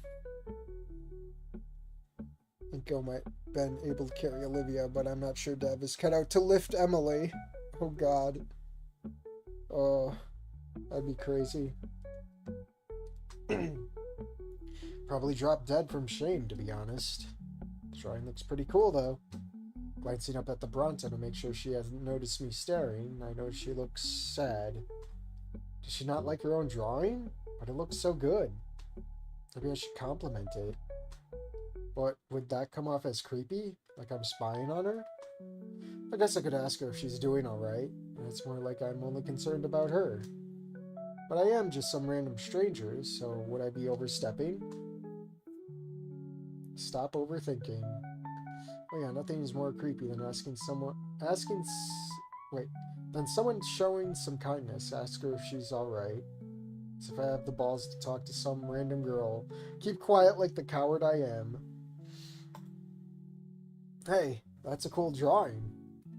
She freezes like a deer caught in the headlights. Slowly she lifts her head, but her eyes remain hidden behind a curtain of messy hair. I push on, hoping to break the ice. Seriously, it's amazing. Did you draw that just now? Her face flushes red. She nods slightly, but doesn't meet my gaze. Okay, so far, so good. I couldn't help but notice it. I wasn't spying on you or anything. She's just staring back at me. It's really detailed and, neat. She's giving me nothing to work with here. Her face is completely obscured by her hair, and she hasn't said a word since she sat down. It's Mr. Hawthorne has a demon or something, right? She gives me a slight nod.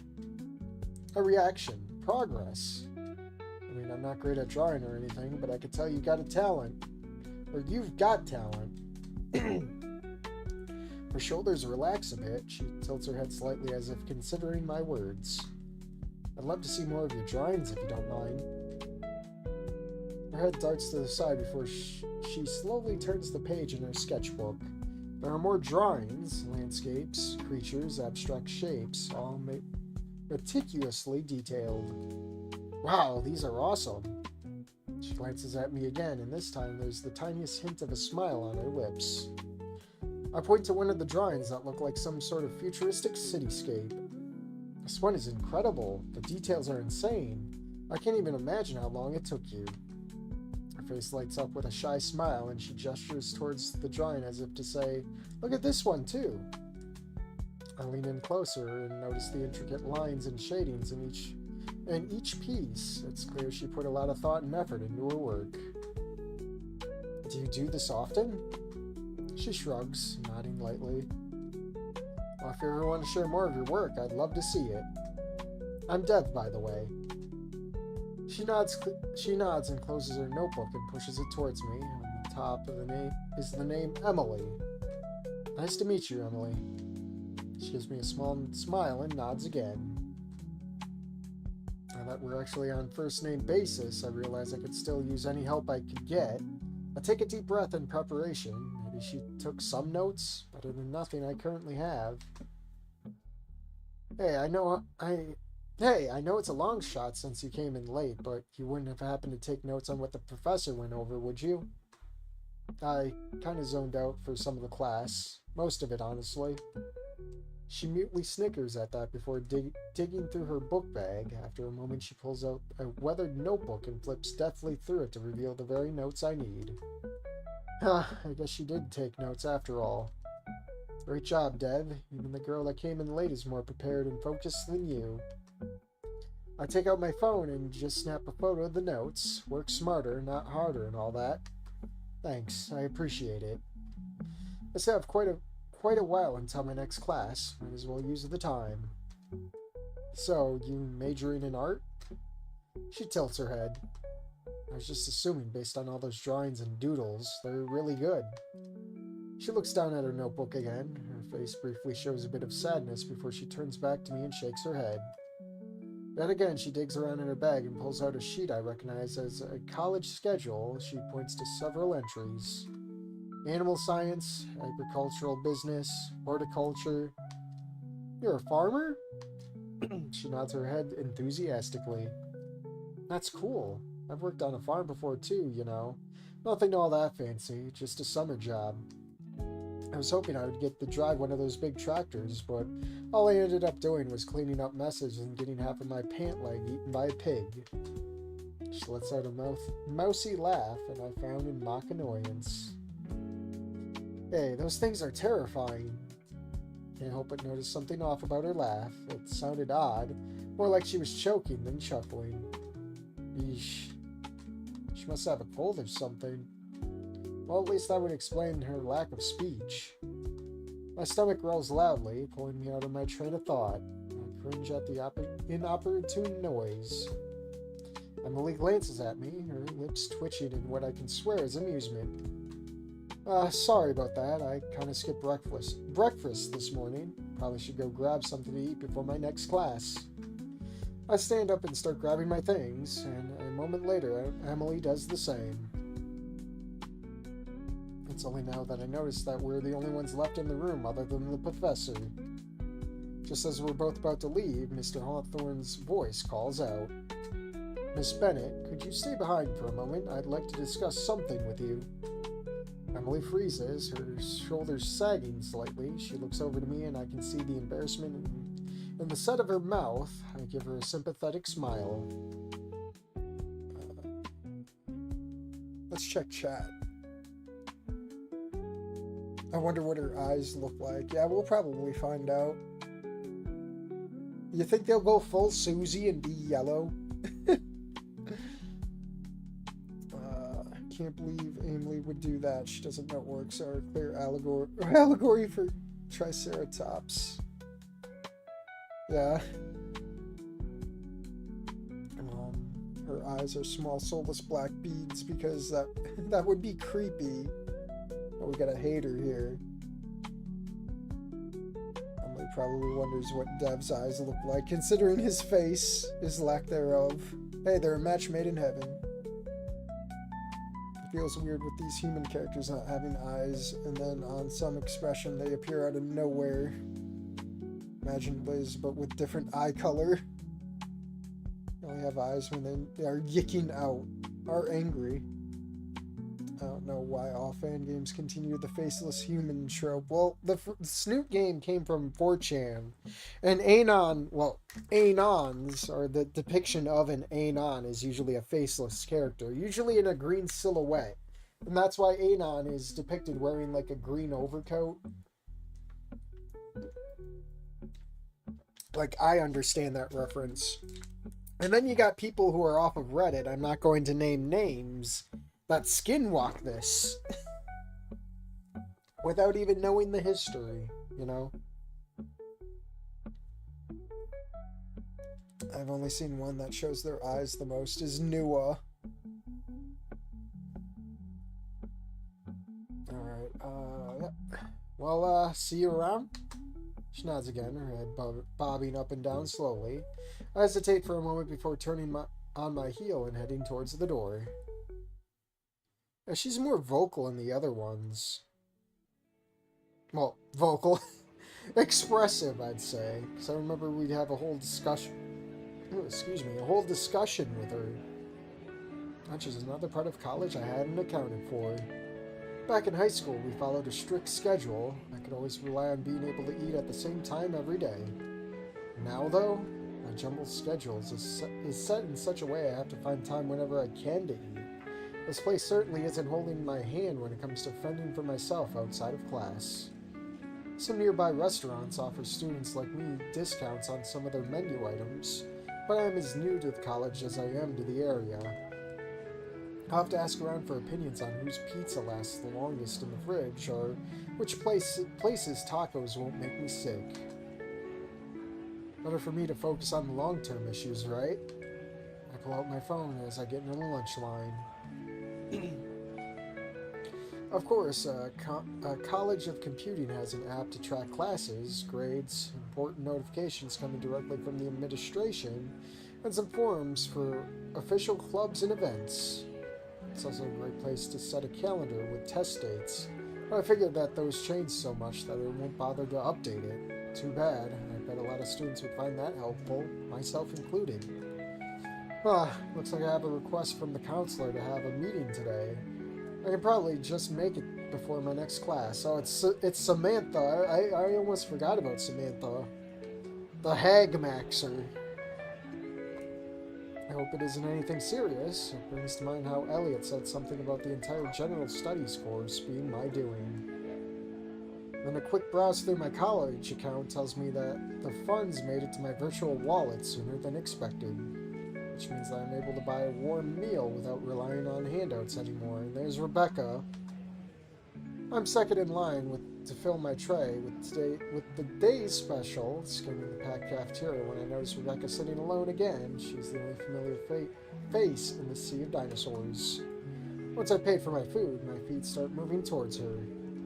Wait, do I really want to do this? She wasn't exactly friendly yesterday. I take a step back, nearly bumping into someone behind me. Sorry. Rebecca hasn't noticed me yet. She's hunched over, typing furiously on her laptop. At the same time, she's idly sipping soda through a straw and eating strips of bacon with chopsticks. Interesting choice. Alright, do I want to try and sit with the girl who only wanted me to get lost yesterday? Maybe I should just eat outside. It's a sunny day and the trees have benches under them. The surrounding foliage gives the whole scenery a zen feel. But the exit takes me right past her table anyway. Come on, Dev, it's just lunch. It's not like she's going to bite your head off. But then again, she's a raptor. Do raptors bite heads off? Was even thinking that racist? Note to self, Google that later. I take a deep breath and start walking towards her table. Either way, I need to make a decision quickly. Just sit with her. Sit with the loser. Sit with the dirty Fujoshi. Take a deep breath and approach Rebecca's table. My palms are sweating profusely and my heart's trying to escape my chest. Here goes nothing. I plop down across from her without a word and offer a smile. Smooth AF. Rebecca's hand snaps up, her eyes narrowing. Excuse me? Hey. She glares at me, her claws still tapping away on her laptop. Is it a normal skinny custom to just sit at someone's table without asking? Skinny? No, I just thought... My brain's desperately searching for words, but it's coming up empty. I feel my face burning. This was a mistake. A huge, embarrassing mistake. I stand up so fast that I nearly spill my entire tray. I'm sorry, I'll just go. Sorry for bothering you. As I turn to leave, Rebecca sighs loudly. Oh, for fuck's sake, sit down. I freeze, caught between fleeing and staying. What? Sit down. I still don't move. Great, now you're making me look like an asshole. Just sit already. I slowly lower myself back into the chair, feeling like I'm navigating a minefield. Thanks. Don't thank me. God, just stop making this so damn awkward. She's the one making such a big deal about this. I simply nod, staring back down on my food. Another social situation that is effortlessly navigated, Dev. With a roll of her eyes, she continues picking away at her bacon with the grace and speed of someone accustomed to handling chopsticks. It's a curious sight. So, why are you eating like that? She raises one eyebrow at me. You know, with the chopsticks. It keeps my hands clean. Can't risk getting grease on my laptop. Alright, that makes sense, I guess. You know, a fork would do the same thing, right? Well, why not use a fork? It's because you're a dirty Fujoshi. She looks at the chopsticks in her hands for a moment and shrugs. I just like them. Continue to eat our food in awkward quiet. The silence is killing me, so I try another approach. That laptop looks pretty sturdy.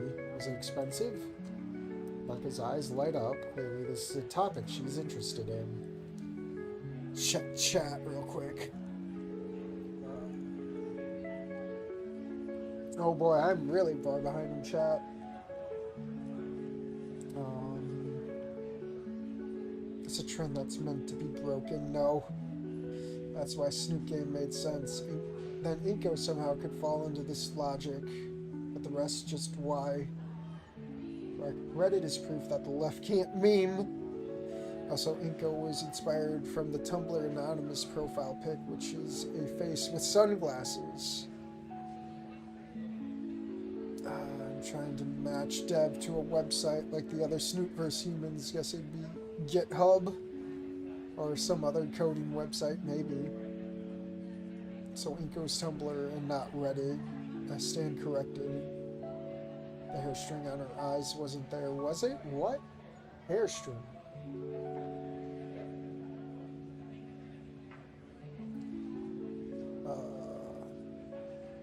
If Inko is Tumblr incarnated, then he's not SJW enough. Well, he does like his Marvel movies. Inko is a photographer. Maybe he should be Instagram. What is the photo app? Inkogram. No ball, he won't do it. I'll post a list one day of all the humans in the respective platforms. Still need to do Justin and Nico. Inko's a normie, but not a full-blown SJW. I thought he was based off of incognito mode logo or something. Inko definitely shows signs of being raised on the internet here and there, especially in his ending one. Dev would be Stack Overflow. Alright, time for her to nerd out. Expensive. This isn't just any laptop. It's top of the line gaming. It's a top of the line gaming rig. It's a freaking monster more than anything. Cool. This baby can run any game at max settings. It's got a 7090 Ti, 64 gigs of RAM, and a 4K OLED display. It's well beyond cool. Cost me a fortune, but my daddy's rich. I nod, pretending I understand half of what she's saying. Like she says, cost me a fortune, but never mentioned how she saved up for it. I nod, pretending I understand half of what she's saying. That's impressive. Rebecca scoffs. Of course it is. I thought you played games too. Console games, and even then, the only ones I could find used at Gameplace. My family never really had the cash for anything too fancy. Oh, that sucks. Bravo, Dev. Way to throw such a downer in the conversation. Gaming laptop. Yeah, who games on laptops, dude? Still won't be able to run Sharp Field. She looks like a dodo bird. Rebecca opens Chrome and her Fang laptop sound like an F-18 fighter jet.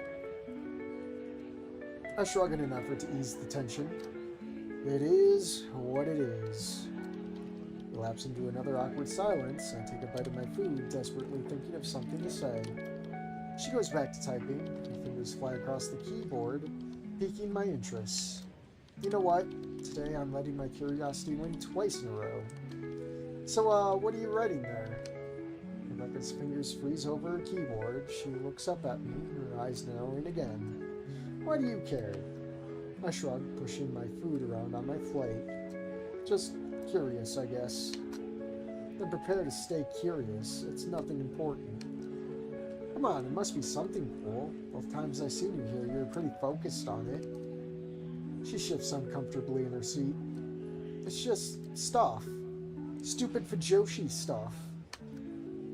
If it matters to you, it's not stupid. Fine, I'll show you my fucking tags on E6. You don't even know what it is. True, but I know it matters to you. That's enough, isn't it? She stares at me for a moment and then shakes her head. It's just writing. Stories and stuff. Like I said, nothing special. That sounds pretty neat to me. What kind of stories? Rebecca looks away, her claws tapping nervously on the table. Just fan fiction, mostly. She shakes her head. Never mind, I told you, it was stupid. I feel like this is a new, sprite. it's literally Damien. No way, that's awesome. I wish I could write stuff like that. Never had much talent for it, though. She looks back at me, surprised. Really? Are you screwing with me? I shake my head, brushing aside a twinge of envy. Not at all. I mean, you have something you're passionate about. That's more than I can claim. That's really cool. You a console peasant? At the end of the day, it is what it is. They gave Dev some actual personality here by making him an AO3 author. Dev secretly writes post-ending to Copium Fix in his spare time. That's a Reed Cross Damien fanfic, probably. I love the Wani AO3 fanfics, especially Wani B that gator. What is that some autogenophile stuff? Wani B that gator. Medieval story time. Yeah, this part. Receiver K and Arlock are two of the writers, so you're not wrong. Wait, what?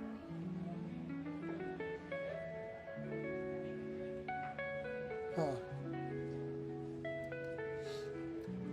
Honest. Becca tilts her head, studying me with an inscrutable gaze. You don't have anything you're passionate about? I've got a hard time believing that. Everybody's interested in something. I shrug, feeling exposed. Not really. I've tried a bunch of different things, but never found out anything that actually clicked, you know? She nods slowly, her expression softening a bit. Yeah, I guess. So would you be willing to show it to me? Your writing, I mean.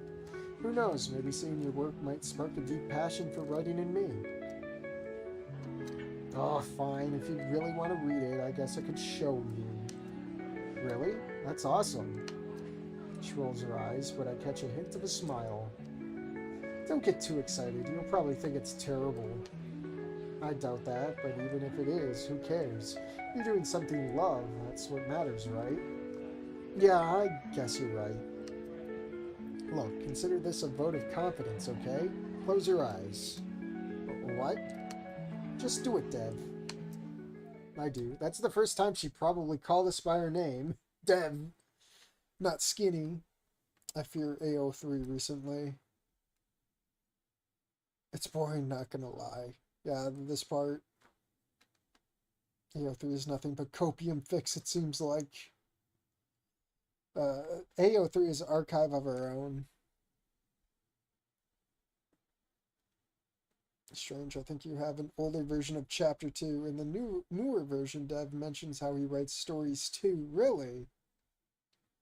Do I? Well, no. Hold on. Do I have an older version? Oh boy. Credits. No, it's 4.3. This is a newer version.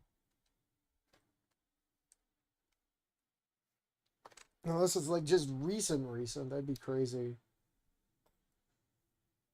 I hear her take a deep breath before she begins to speak, her words rolling out in the opening line like of a long-forgotten epic. The great halls of Castle Elfenhel stretches out before you. A long red carpet runs the length of the room. Its plush fibers thick and warm beneath your feet. A massive open balcony spans the back of the hall, casting a golden sunlight over everything. Oh no, she's a dungeon master now! I picture it immediately. The red carpet feels rich and inviting. The warmth surrounds me as I stand there, taking it all in. Silk curtains flow from the high ceilings, billowing softly as if stirred by an unseen breeze. They shimmer with every flicker of light. Around you gather beings of all shapes and sizes, some tall and regal, others small and nimble. Eyes dart around this imagined space filled with countless races, each one unique. I feel as though I've entered the presence of something grand and profound. At the far end of the hall stands a massive throne occupied by an enormous red dragon, scales glistening like jewels under the golden light. Much of its body is cast in the shadow from the bright light at its back, only its piercing eyes visible. Chill runs down my spine at her depiction. Confronting such a beast almost defies imagination, but with Rebecca's words, it's as if I'm standing there at its mercy. What do you wish to do next, traveler? Kill Jester. Pork is being gaslit by what? Is Pork being gaslit by what? She turned from Mia to live when she said his name. Rebecca seems a lot nicer in this version. They had to tone her back. They had to censor her. She got the call. Where can you have Spanish Snoop Fix with fucking Adolf Hitler, Kratos, and Tarzan all in the same story, along with Snoop Game characters? Cute Dino girl. Wait, cute Dino calls you skinny. What do? A Russian fanfics where Sophia sexually assaults Inko after Randy's death. Yeah, it's a crazy place. Let me finish what the meteorites couldn't do. Repeated. Oh god.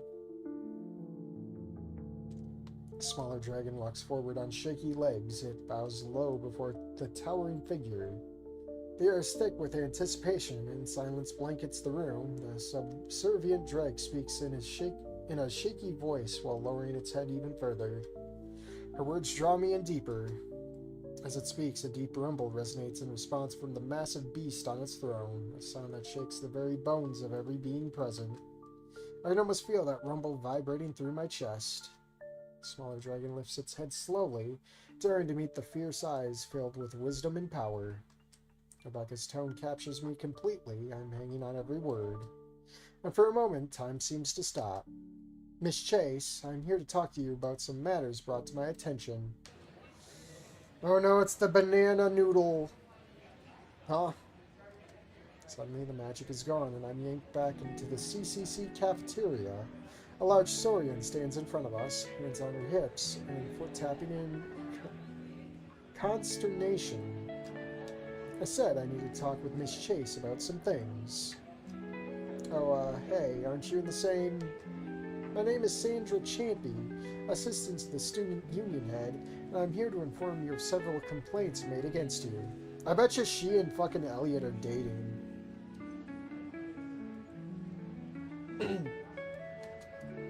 What? Sorry, you were disrupting most of Mrs. Harper's class. Not only did you play your music through your speakers, like certain people in the metro, I had it at a low volume. Not only did you play your music through your speakers, but several other students claimed you used some choice words during a disagreement with them. You mean the two meteor dodgers I called cunts kind of deserved it since they were acting, well, like cunts. A sneer crawls across the larger girl's face. Right, well, I'm fine with keeping this out of the ears of the counselors, or worse, the head of the student union, so long as you apologize to those students and at least use headphones. And since the student union head has the ear of the dean, I assume we can both agree that it would be best if he didn't hear about this. Are you threatening me? Well, go right ahead, bitch. Tell him. This guy is like best friends with my brother, and as if I would care what some college counselor has to say. Dear God, students are unionizing. For being a college, the teachers act a lot like it's still high school, yeah. Dev would probably yell at his local bank to misplace $100K USD on his account for his life. Champ is a monster from upstate New York, trying to figure out what accent she should have. Alright. I'm not apologizing to those cunts! The large girl walks away with a huff. Wasn't that a bit much? I know her type, like goody two-shoes that think they can make everything perfect by getting on people's cases. Right. And the two girls, the ones you called, cunts, meteor dodgers? Yeah, them. What'd they do? They wouldn't shut up. All class they just talked and talked and talked. Part of the reason I turned my music on. If I couldn't concentrate, then neither would they. And neither would the rest of the class. Look, Skinny, don't you think? Don't think just because we shared one moment that gives you the right to lecture me. I don't know why she keeps calling me that or what it means, but I find myself getting annoyed with how much she's pushing back on this. I'm not trying to lecture you, it just seems like a bad idea to lash out because two girls were being rude. Her jaw tightens as she shifts in her seat. I don't lash out. I mean, I've been trying to be nice, but you keep snapping on me, too, insulting me. Rebecca's expression quickly shifts between a myriad of emotions, annoyance, frustration, sadness. I didn't mean anything by it, I was just joking around. Joking or not, it feels like you're just waiting for an excuse to insult me. She looks down at her bacon bites, sharply jabbing at them as if they personally offended her as well. Look, it's not personal. I joke with everyone. Well, it doesn't feel like a joke to me. Rebecca huffs and glances back at her screen, avoiding eye contact. You're way too sensitive then. I feel my irritation bubbling up. It's hard enough trying to fit in without being treated like some punchline. I'm just trying to get along here. You don't have to make it harder. She opens her mouth like she wants to respond, but then just shuts it again. Whatever, I guess I'll just leave you alone then. I really did like your story, by the way. I wish I could have heard more. I push my chair and stand up, tray in hand. Her silence hangs heavy between us as I turn away. As I walk to the exit, I hear her voice behind me. Dev. I don't turn around. The cafeteria buzzes with life around me while I leave Rebecca there in silence. For a moment, I feel bad for leaving things this way. But I just don't feel like dealing with her right now. In the middle of my walk to the counselor's office, I realized that I never bothered to ask anyone for directions. I should have asked Rebecca about going back after the way I left. I can't imagine that would work out very well. Plus, I have another class in less than half an hour, so I can't backtrack now. Ugh, looks like I'm gonna have to ask a random student for directions.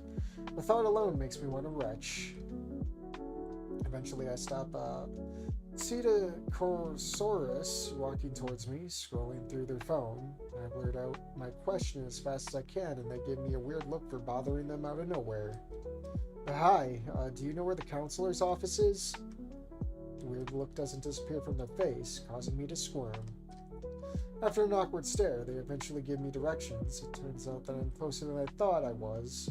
And I also get a snarky comment at the fact that the school app has a detailed map. I open it to double check, and yep, it's there. Feeling horrible, I apologize for wasting their time. No problem, dude. They start walking away before throwing one more weird look at me over their shoulder. By the way, you should chill out, man. It's just college. Leaving me with an odd nugget of wisdom, they turn and briskly walk in the other direction. Banana Liz. There's my mouse. So creative. Champy has Olivia's head, body of Liz, and attitude of Naomi. College teachers tend to be a bit more lax than high school teachers in my experience. Uh-oh.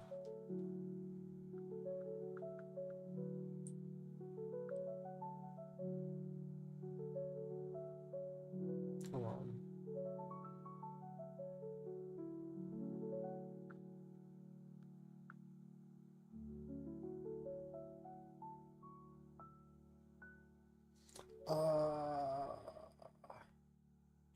In my high school, teachers seemed pretty chill, and of course my PE teacher wasn't like Solly.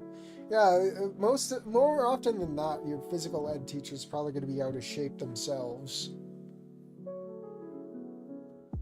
Dev, unaware of tsundere types. It's one of my favorite moments. I'm all for characters standing up for themselves, even if they have to disappoint a very cute dino girl. Snub. I think it would be more fit if Solly taught me PE. Next waifu mission locked in. Finish girl. The finish trigger. Hold on.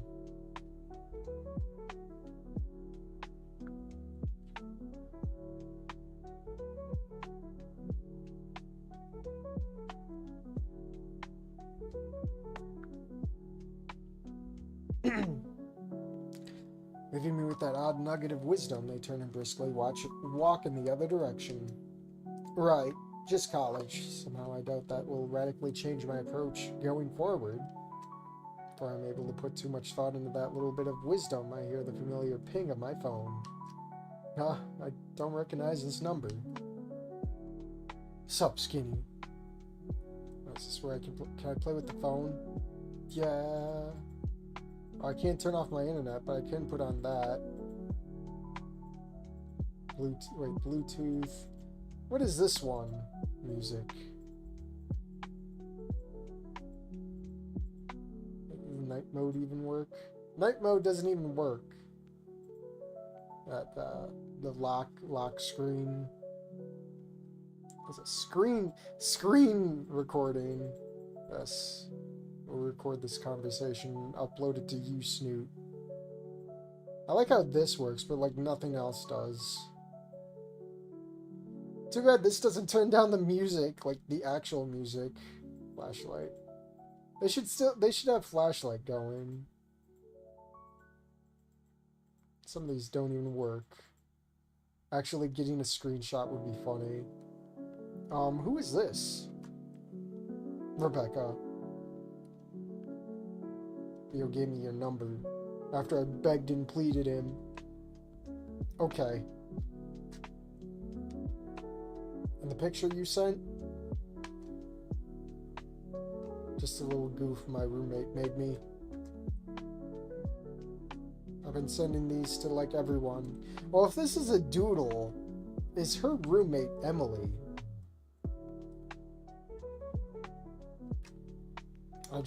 I don't get her at all. The chat ignore. My PE teachers weren't out of shape though, as far as I remember. Turn on airplane mode on Dev's phone. It's the only way to get the secret ending where you ignore everyone's texts. That'd be hilarious. If not, American dinos were wiped out long ago. How are there Finnish ones? They're skinwalking. Or maybe it's either they're skinwalking or there's been like a heist of dinosaur eggs that got fucking shipped to Finland. I think the second one is mobile data. The lecture teacher Mimi's is Russian Inculo. Okay. It's TF2 heavy. The little antenna is the Wi-Fi hotspot. You use your phone as a Wi-Fi router. That would get me a huge phone bill. How is this even programmed in Rempe? Like, the coding must have been a nightmare. Probably. I mean, the coding's probably also in fucking... Well, maybe not as much, but it's probably in Wani, too. Law of conservation of character suggests that Rebecca's roommate could be Emily. Looks more cartoony than hers, though. You never know. First she acts like she hates me, then she's nice to me. Then she hates me again, and now she's being nice again. Every time I interact with her, it feels like I understand her less and less. Unless... Did I fuck up? Thinking back, I did kind of lecture her, even if I didn't intend to. Thumbs up. Left unread. There, that'll show I liked her image. Maybe now things will go more smoothly. That's 2025, don't you know you can react to images directly? I continue until I reach the counselor's office. I raise my hand to knock before noticing a sign that says, "Come in." With a little smiley face, I push the door open and slide inside. The hag herself. The counselor's office is a cozy room, comfy cushions, motivational posters, and stack of papers decorate what would otherwise be a rather cramped space. However, the homely vibe ends at the Leopleurodon leaning back in her chair behind the desk, eyes tightly shut in an expression of frustration, and a can of soda held to her temple. Without even opening her eyes, she gestures to the pair of chairs on the other side of the desk. You Dev? Oh, you know my name? Hi. She sits forward, her messy hair bouncing around her face as we both get a good look at each other. This fucking hag. Say that she doesn't look like the college counselor type would be an understatement. Her rather casual, messy clothes, stern, intimidating look on her face, and most conspicuously, the numerous scars patchworking her scales tell a different story altogether.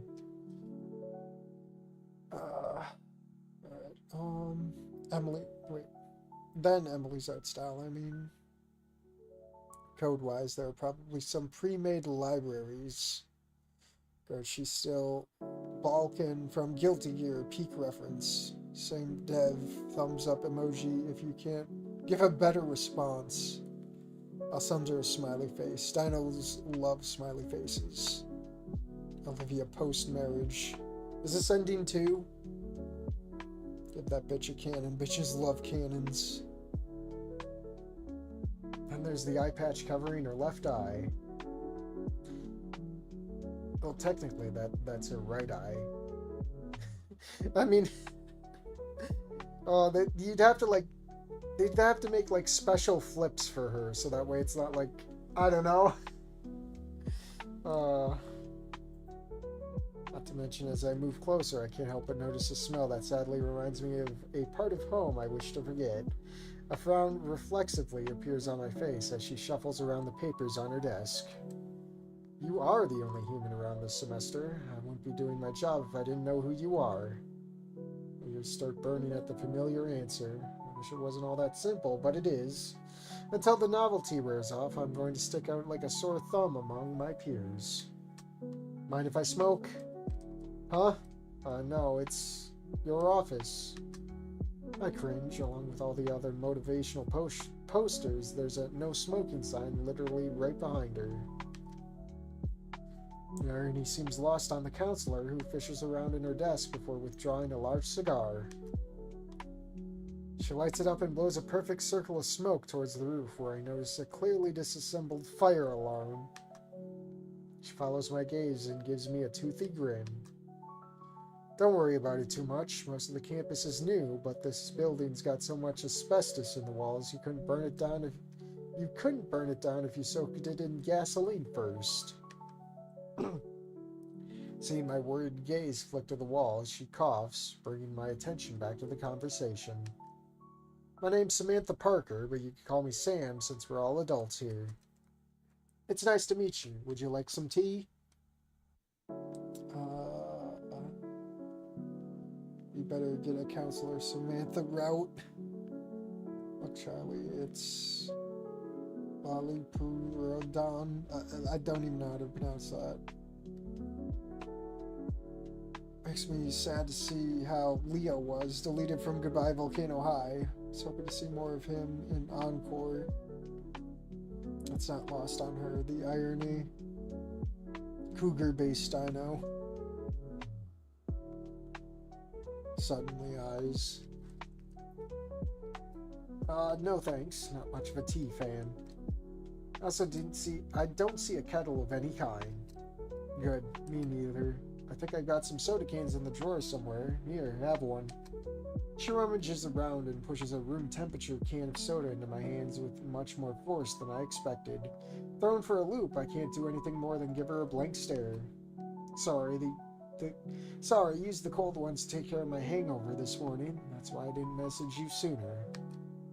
Crack open the soda can, the fizz hisses and fills the silence.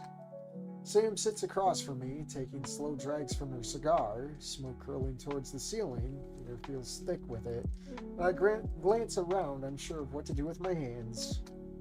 This is getting awkward. She called me here for a reason, right?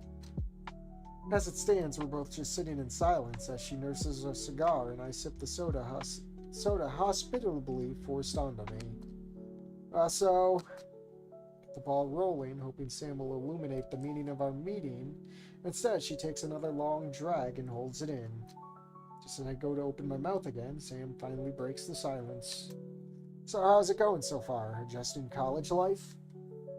I blink. Despite being a perfectly reasonable icebreaker, I find myself scrambling for a way to put the last 2 days into words. It's okay, I guess. A bit overwhelming. Yeah, that's common. Lots of new faces, new freedom, and new responsibilities. What do you think about the campus? It's big and different. I mean, I'm used to a place where everyone's human. This is a whole other world compared to home. She nods, leaning back in her chair. Smoke swirls around her head like a lazy cloud. That can be tough. Have you met anyone yet? Friends?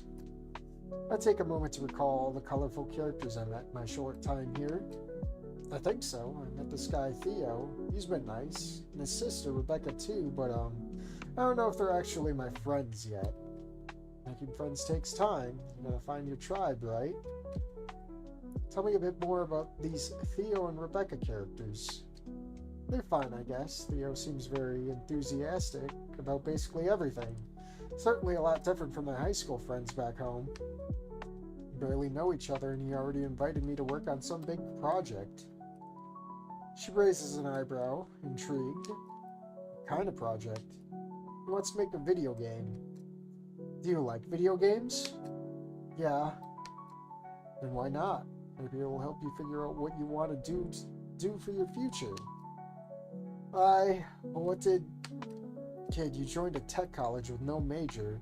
You didn't even sign up for any electives. It doesn't take a mind reader to figure out you're a bit lost. Take it from me, these things take time. Play it by ear, I say. Last thing you want to do is overcommit and end up hating what you chose to do for the rest of your life. I swallow down the nerves, unsure if one situation is better than the other. I just want to get through my first semester without completely embarrassing myself at this point. I sit back, sipping my soda, waiting for her next question. I jump as the alarm on my phone goes off. Looking at it, I'm reminded about my next class coming up soon. A class which happens to be on the opposite side of the campus. Great. I'll have to book it if I want to make it in time. I get up to leave. Before you go, I wanted to ask I wanted to ask you about your home life. I should probably drink some water. I'm like dry as fuck.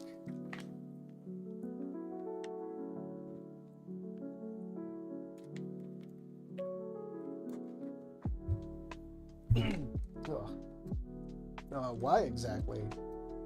In both of my questions, you mentioned something about home, your old town, your old school. I just want to know if you're homesick. She shrugs. It's a normal feeling for freshmen like you. I don't feel homesick. Have you talked with your parents today? No, I haven't talked with them since I left home. Really? Any reason why? Family issues? I really need to go, and I really don't want to have this conversation. I know, I've been pretty busy with the last 2 days getting settled in classes and stuff. Sure. Give them a call, kid. I'm sure they miss you as much as you miss them. Sure, maybe. Our thumbs circle each other. An innocent suggestion burns into my mind as I go to leave, but I have neither the time nor the mindset to meditate on it right now. The smell of smoke and alcohol radiating off of her reminds of the worst parts of home, lessening my desire to spill my life story, even if I had the time. Yeah, the smell of alcohol. It reminds me of those fucking...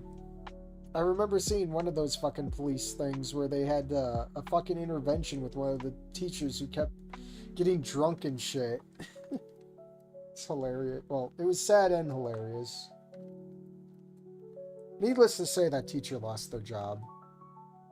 Is that all, Counselor Sam? I should really get going to my next class.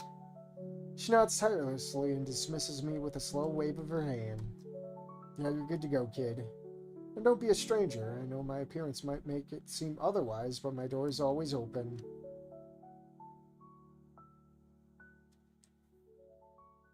Take a break if you want. Where are we, like... Now, we're 2.5 hours in. I wanted to at least make it past the chapter 2, so we can actually, when we start again, we get to new content. I know we still have to get to Abigail, and then we have to meet up with Theo, and I think the day's over. Oh, I love going down the same things over and over again.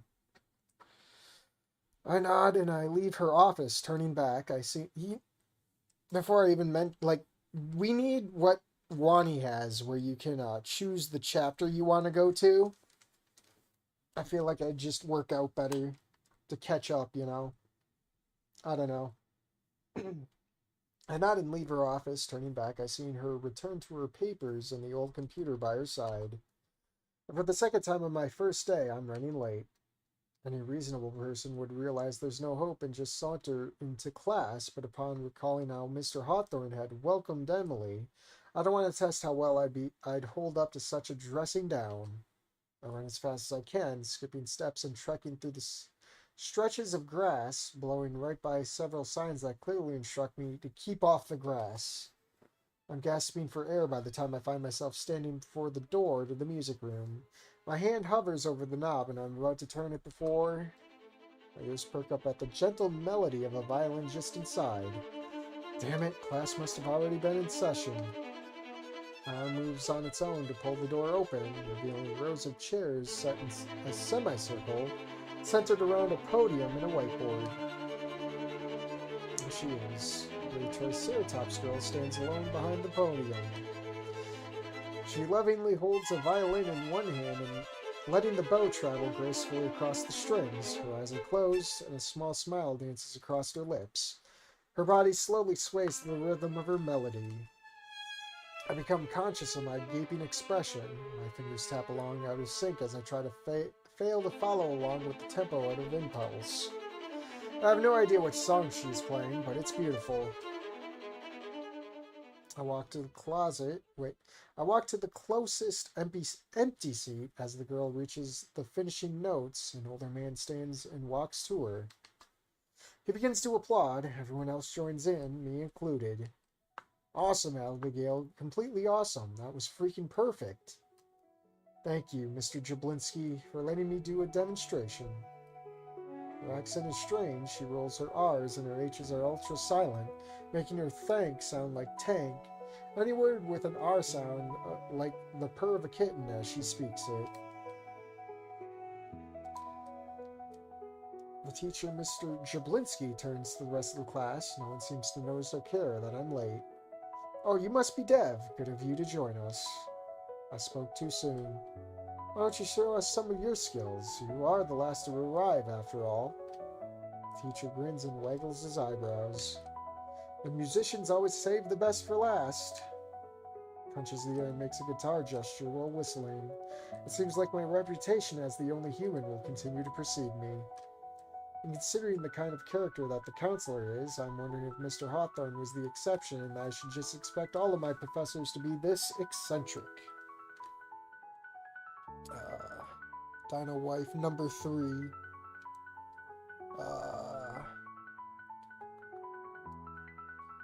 Let me sit up for a brief moment. It seems I have to address chat. Wait, K-bye. Seems like a good Spears Sally equivalent, a mentor character to give advice to the protagonist in the early game. Meanwhile, the other side of the Iron Curtain, it was a common thing of kids selling teachers homebrewed brandy. I remember to put a chapter select in the mod. I know Wani Build That Gator has one. I saw that in the workshop. I'm wanting to do a bunch of streams on those, which was impressive. How long is Wani Build That Gator?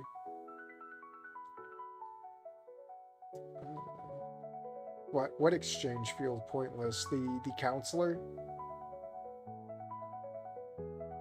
That's him. I am Steve. I can't believe they're making fucking like action figures of that fucking movie. It's just fucking Jack Black. It's just a fucking figure of Jack Black.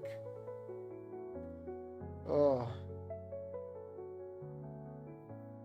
How did the author of Build That Gator do that? A menu at the beginning of the mod? School of Rock is a goated movie. I haven't seen it. I haven't engaged in much like Jack Black content. Most of it's like what is it? Brutal Legend. That's like the gist of it. Abigail is so sweet.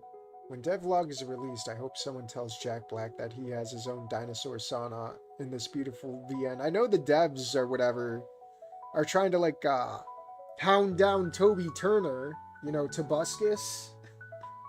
I saw that post. It was the post, he posted a picture of a DM saying, do you fuck with dino women? And everyone's like hounding at him to like play Snoop Game, but like Tobuscus doesn't play video games anymore. He barely even does YouTube, as far as I know. So I wouldn't doubt if they're gonna throw like a Toby Turner character in here somewhere, just to get his attention or something. Doing a menu with two options like new game and chapter select, then selection would lead to another menu. Would be simple to do. At least he fits more better as a dino than, well, Steve, yeah. Jack Black is the Dwayne Johnson of kids movies, yeah. Minecraft movie is so ridiculous, but I'm still gonna watch it. Dang, missed out. I'll catch the VOD. Alright, Slurf. Alright. I think I could do pretzel legs this time. I've been using moisturizer. Well, actually, you guys don't know about the rash, or the supposed rash. It's probably brought on by frickin' too much hydrocortisone. But I'm not hurting, for once. Considering the kind of character that the counselor, yeah, I've seen this. Okay, I guess. Go get whatever you want from the back room. No electric anything yet. The electrician's still gotta do some fuse fixing or something before we plug in the real bangers. The kind that will make other teachers write complaints about me again. Yep. Whoops. Oh, you know what? My fucking keyboard hit my mouse. Yep. Come on. There we go. As I fuck it all up. Yeah, the secret not safe for work version of the Olivia in the bathtub. The Dino in the Dark mod has a title screen, yeah. I walk around the other students, pointedly avoiding their inquisitive looks. Sure enough, there's a pile of drums, many stringed instruments, a keyboard plopped against the wall, and many cases of varied shapes. There also are amplifiers, pedals, and soundboards, every cable neatly folded on top of one another. With nowhere to currently plug them in, I take the familiar shape of the trombone case among the rest. I grab it and pull the zipper open, freeing the instrument. I was the first trombone in my high school band. I walk slowly to the front of the class, thinking that even if it's not the sexiest instrument, at least I wasn't the first triangle in the band. Briefly wonder if there's something as sad as a second triangle in bigger school bands. There I stand in front of the eager and expectant eyes while I fumble with the braces and eye the mouthpiece. It looks dry and a bit dusty, so I thumb at it and remove some of the soot. Well, I bring the instrument to my mouth, pressing my lips together, and start playing First Nation Army, starting notes, my arms aching back and forth methodically. The results are questionable on their own. It would have been acceptable for a marching band making the rounds around a football field. Dino in the Dark, despite the self-insert, was pretty well done. The sprite art is gorgeous, yeah. The artwork is good, but the writing was bad. Dude,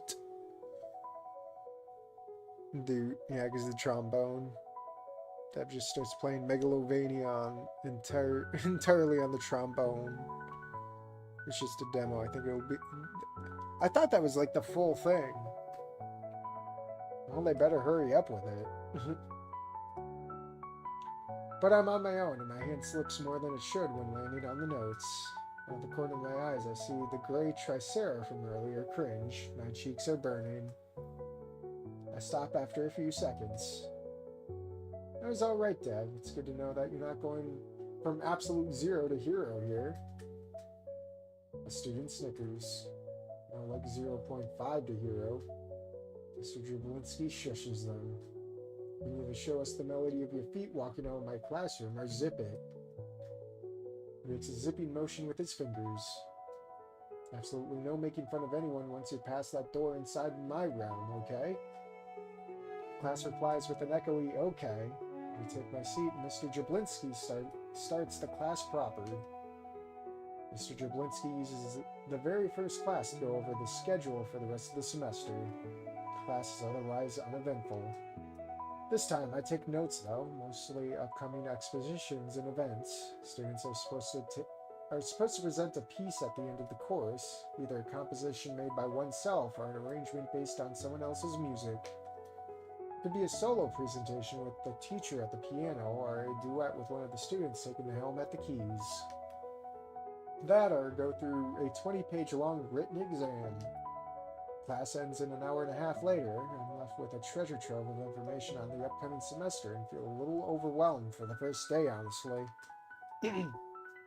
Abigail is staying to have a short talk with the teacher while the rest of us prepare to leave. Then Mr. Jablinski jumps up. Shucks, I'm late for a meeting. Gotta scram. Don't take anything from the classroom without my permission. Then he makes a break for the door, disappearing around the corner. And for his head to reappear, peeking past the door frame, and his hand making I see you gestures at the students still remaining. I will notice if someone took anything, considering it's your only warning of my bodacious wrath when it comes to my babies. Behave. Then he leaves, for real this time. I'm in the middle of returning the instrument used for my demonstration when I overhear a couple of students mocking Abigail's accent. They mock her strong R's and her silent H's while saying goodbye to her, calling her Little Miss Perfect. She turns her nose up at them as she packs her violin. Makes my blood boil. I guess I was right that this place is just like high school. We don't want to make any more enemies. I let it pass, not wanting to meddle into something that's decidedly not my business and that could put a bigger target on both of our backs. Instead, I hang back. Maybe some kind of comment will help. I cough once the mean group leaves. Abigail glares at me. I actually like your accent. Abigail squints at me as I reconsider my words. Alright, hold on. Writing in Dino in the Dark is basically I want to ship my OC with someone else's OC. Sincerest form of flattery. Doesn't matter if it's an OC as long as the writing's good.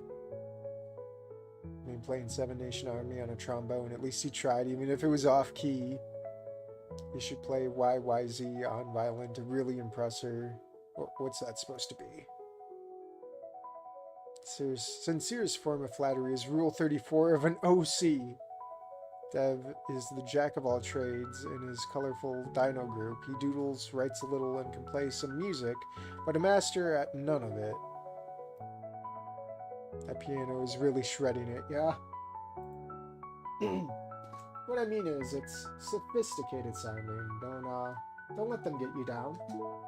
Something inside her skirt pocket begins pinging repeatedly. She ignores it as she continues looking at me. I wasn't, but thank you, I suppose. I liked your playing. Thanks, but I mean, I wasn't very good. Even Mr. Jablinski seemed to notice. It was certainly an interesting instrument you played. It looks so cumbersome, I can't imagine it's easy to play. The trombone? I mean, I guess so. I take it you never played in high school pep rallies? Her face drops. Oh, I was homeschooled. Now that's cool. Taking a good look at her now, she's prim, proper, and elegant, standing ramrod straight with perfectly combed hair. I have no idea how to reply to the ensuing silence. The phone keeps ringing off the hook, notifications pinging one after another. It's giving me anxiety at this point. Are you going to pick up? No, I am not. Her phone continuing to chime, she looks me up and down now, her frown deepening as she focuses on my shirt. Your clothes. I looked down at myself. Sure, my shirt's a bit wrinkled and my jeans have seen better days, but it's not like I'm planning on walking down a runway. What's wrong with them? She begins digging around in her bag before pulling out some sort of small spray bottle. What are you... Without warning, she spritzes a few sprays of some sort of mystery liquid onto my shirt. Oh my god, I've been acid attacked! What the hell?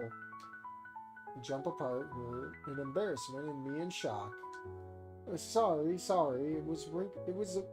It is wrinkle release spray. See? Watch. She grabs the hem of my shirt and gives it a slight tug. As she lets go, it's noticeably smoother than before. Afterwards, she wilts in embarrassment, her cheeks turning pink. I find myself just as bashful for freaking out over something so small. Something helpful, even. Ah, well, thanks, I guess. Sorry again, I just thought I would help. It's fine. Just maybe a warning next time. She shakes her head fervently before holding out the offending spray bottle in both hands. No, it was rude of me, but please, take it for yourself. I have several more back in my room. Think of it as my apology to you. I gingerly take the bottle from her, inspecting it. I mean, I wouldn't have thought of it myself, but it could clean me up on days I find myself rushed. Alright, yeah, thanks. Your name was Abigail, right? Kyla, yes. And you were Deb? It's Dev, actually. Nice to meet you. I timidly hold out my hand, not sure if the proper etiquette or not here. She lightly accepts the handshake with a smile and a nod. It's good to meet you too, Dev. The phone beeps again, and this time it's a flicker of annoyance. And this time a flicker of annoyance shows on her face. She fidgets with the strap on her violin case, clearly trying to ignore it. And I can only guess why. Maybe I should ask about it. Mind your own business. I hold up the wrinkle release spray to change the subject, joking. Not exactly what you think for back-to-school essentials. I suppose it isn't, but I guess I just like things neat and tidy. Something I got from my upbringing, and old habits are hard to die, right? Yeah, right. Phone beeps once more, seemingly louder this time. She glances at it briefly before looking back at me. Are you gonna get that? No, it's probably just... Phone rings, giving us both a start. She winces slightly before reluctantly answering it. It's the fucking Mario Kart mystery box.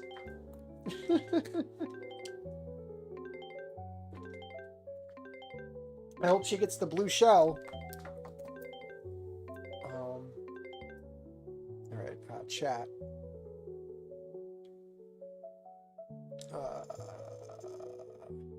YYZ is a song by Rush. I wouldn't have known. I don't listen to Rush. Schizo, Judy, and Tarja are self-insert magnets. That's true. I do like Judy.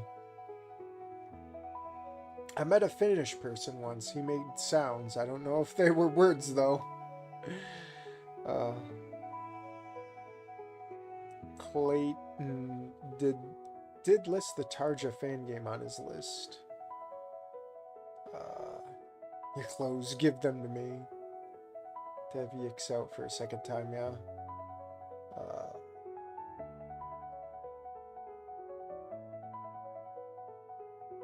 Who would carry acid around? I don't know. Have you been to, like, city places, especially in, like, Europe? Remember all those acid attacks? Can any Finns here confirm, deny going around spraying people's wrinkled clothes as a part of your culture? I don't think any Finnish people are here. I always assume Finns to be people that value their personal space. Clayton 2K5, the user who made Drama Verms mod, he compiles all the fan games in development. Gotcha. Oh wait, compiles all the fan games. Is that that thing in what is it, the Snoop-Baru? Those collections? The personal space being a radius of 1 mile. Yes, Mother, I just talked to a boy. No, Mother, I will not do the honorable thing and marry him now.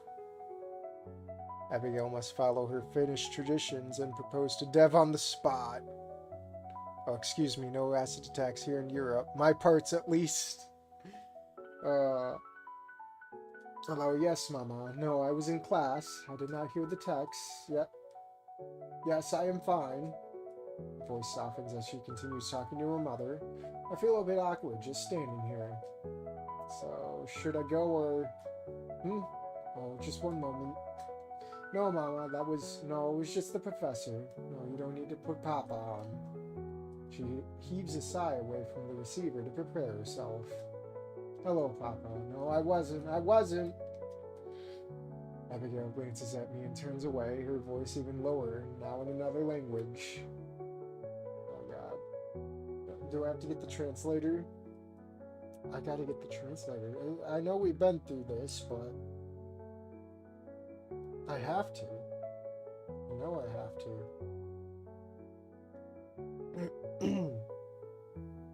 Alright. Oh, thank goodness I didn't zoom in. Believe me, I was just in class and didn't hear her. I didn't intentionally not answer my mother. I didn't argue. I just tried to explain to her that... I shift my weight from one foot to the other, feeling more awkward by the second as Abigail continues her phone conversation in a language I don't understand.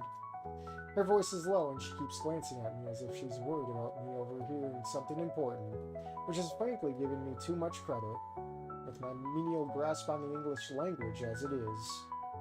I think I'll just head out of this since you're busy. See you tomorrow?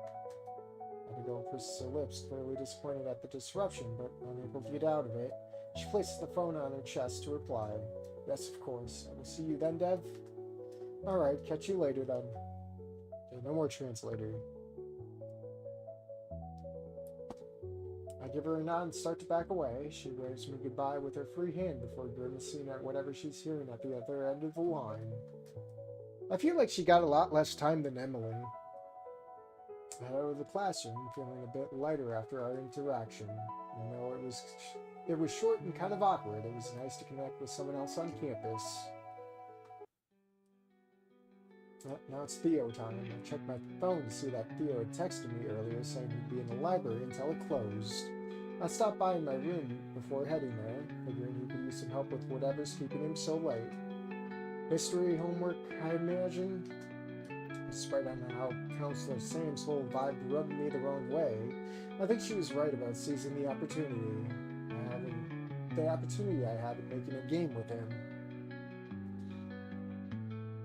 Fins about drunk swimming in ice after spending 5 hours in a sauna.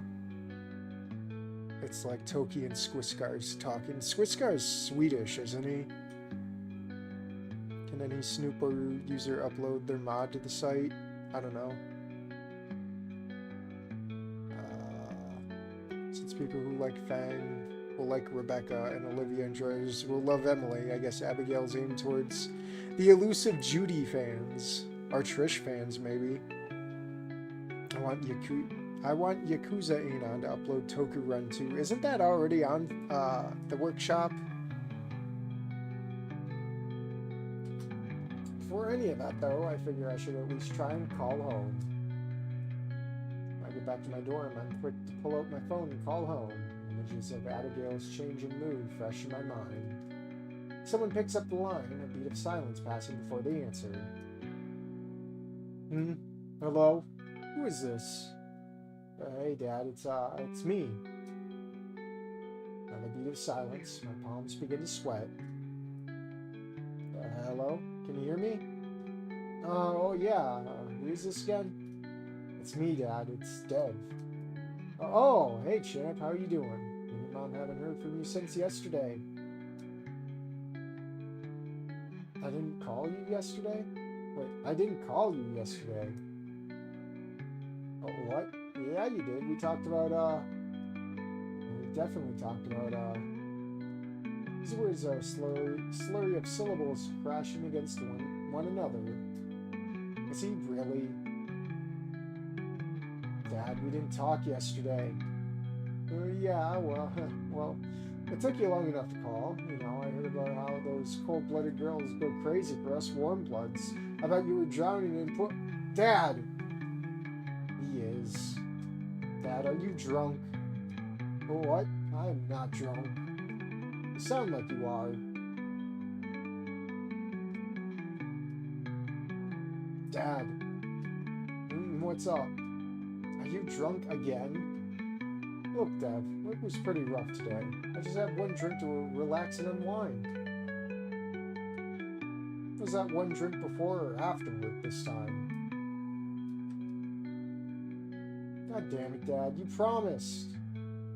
No? Hold up for 1 minute, Dev. I think your mom wants to talk to you. Sound of muffled static plays as the other end of the line is shuffled about. Sorry, Chance. It looks like she's asleep on the couch. Is she asleep or is she passed out on the couch? Look, Dev, me and your mom are not drunk. We only had a few drinks. I fucking knew it. You know what, Dad? My day was pretty tough too, so I think I'm gonna go to bed. Alright. Talk to you later, champ. I hang up. I don't want to deal with this.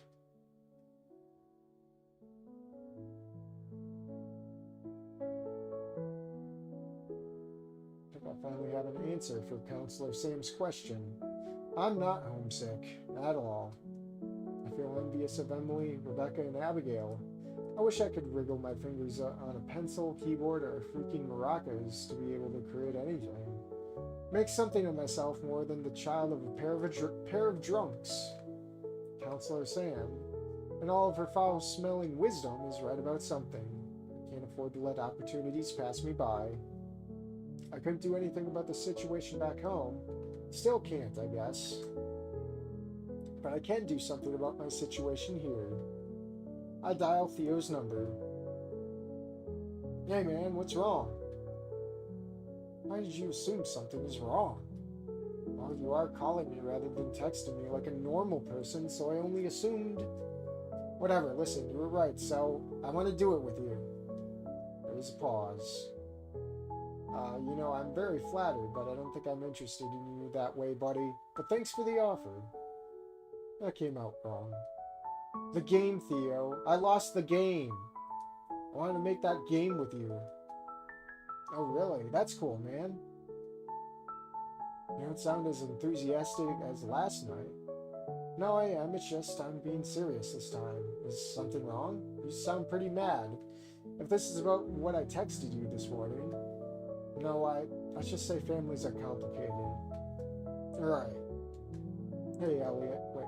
Hey, Elliot should be back at the dorm, and I'm nearly done with this tower of books I got going on in the library.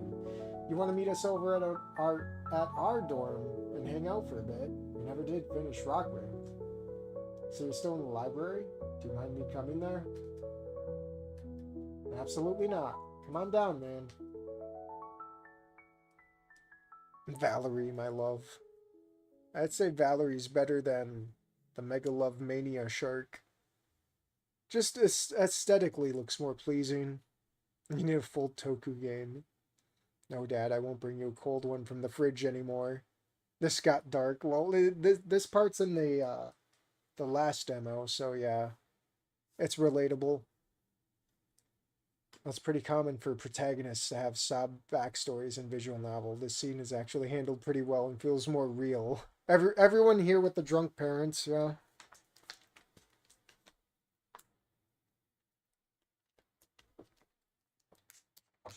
Gotta go to sleep. Bye.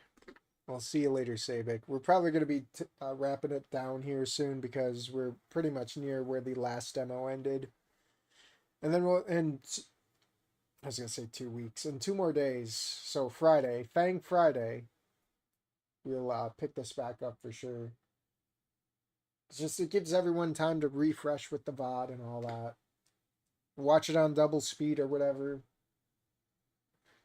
This is my lightest day of the week in terms of the amount of lessons I have to attend, but my duties are not over. I have a favor to repay.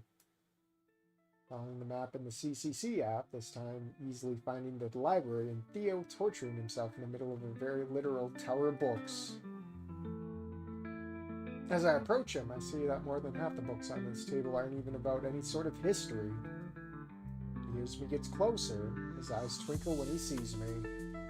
"Aw, man, you didn't draw anything on your forehead. I have some semblance of dignity to conserve, and I don't need help whittling away any faster this year." I pick up a random book. Advanced Quantum Mechanics? Theo, what the hell? Is this for one of your classes? I sit in the chair next to him. Huh? Oh yeah, that stuff was easy. History, though? Who cares what dead people did? Okay, fair enough, but why didn't you put any of them away when you were done? That's not my job! That's what the librarian and her assistants are here for. I frown at him. Rich boy habits start happening again. Look, Theo, I'm gonna have to ask you nicely to not be a fucking broccoli boy. Look, I'm going to help you as much as I can. That's a given, but we're putting these back in their rightful place because my grandmama did not raise me that way. My parents did, but I don't want to be that way. Mentioning her out loud makes me realize how much I miss Grandma, especially in the wake of my phone call home. I grab another book, this time about actual history, and ask Theo what he covered in class. Ottoman Empire, easily enough located through the records, there's more than enough information about it to go through, and we don't have to cross-reference many texts to find all the bullet points that will be in Theo's next test. I too have one of general history as one of my courses, so this will help me quite a lot. Theo hasn't mentioned if the tutor for his course is the same as mine, so we're too busy trying to overcome his poor information retention to focus on anything else. To be fair to him, this is an absurd amount of info, and I see why Theo asked for help in the first place. I end up suggesting flashcards. He seems happy with those. My sis once tried to help me that way, but she isn't half as patient with me like you are. You don't say. He grins at me. Seriously, thanks, dude. Remembering how fondly Rebecca spoke of Theo, and how fondly he's speaking of her now, I feel another pang of envy. Although I'm reminded of something she said, or called me. Hey Theo, what does skinny mean? Shush shush! He quickly silences me, looking back and forth over the library. You can't say stuff like that out loud here, not unless you want the librarian to bring campus security on us, and trust me, she will. I've never seen him glare like that. That must be a new one. New sprite. Do you really not know what that word means? It came from a mostly human town. I never heard anyone use that before. Who called you it then? Your sister. Damn it, Rebecca. I'm assuming it isn't just some saurian nickname for humans like I thought. No, it is, just not a very nice one exactly. So she was insulting me then. She has a unique way of talking to people. I doubt she truly meant anything by it, but look, I'll talk to her about it, okay? It's not that big of a deal. It's fine. I don't want you two arguing on my behalf. She shouldn't be talking to you like that. Trust me, it's fine. Let's just forget about that for now, okay? Sure. He's right. I shouldn't dwell on it. I mean, it was a single argument, and despite it, I can't help but feel happy for how the day went. Emily showing me her drawing, Rebecca reading to and confiding in me, Abigail playing a beautiful melody. Each of them are great to talk to in different ways. Each of them is so nice and talented in their respective craft, art, writing, and music. It makes me think about how they could all come together in a... Dude. I jump at his words. Yeah? We haven't known each other for long, but if you ever need to vent, I'm here, okay? Well, maybe not here, because it's the library, and if things get loud, we'll get kicked out. I smile. We're totally gonna do it. Theo blanches. Again, Dev, I don't like you in that way. Sorry. Not that, Theo. The video game. I'm the one who's being sent some venomous shushes. Dude, I know. I was just messing with you. Gotta ask, though, what made you so certain? You didn't seem that way into the idea yesterday. I guess you could say I had some revelations.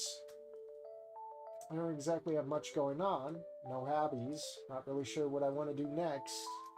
But what I do know is that I like games, and I just can't pass up on but I can't just pass up on opportunities. So I guess that's why I want to give game design a try. Let's get a drink.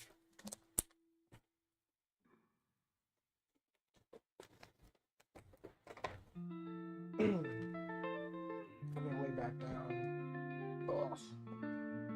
Oh, feet cramping. Please do not. Ugh. What I do know is that I like games, and I can't just pass up on opportunities. I guess that's why I want to give game design a try. Theo blinks twice. An ear-to-ear grin appears on his face in an instant upon hearing that. Hell yes, dude. This is gonna be sweet. Hear another volley of violent shushes sent our way. One of us just laugh them off before returning to our silent studying for the time being. Game creation can always come later.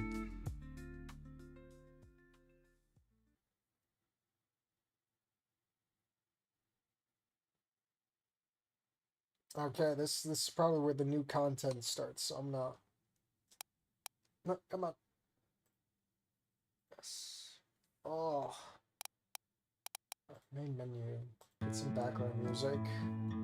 As I catch up with chat. We throw on that ending screen. As I bump the mic. You did not say that she's better than the Megalodon girl. She is.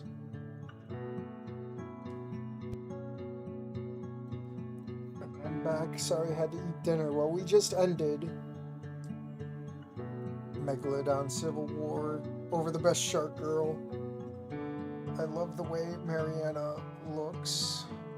I just need to learn more about her and how she acts. Yeah, that demo's coming out soon, isn't it? Honestly, Mariana looks too blocky for me. I'm not a fan.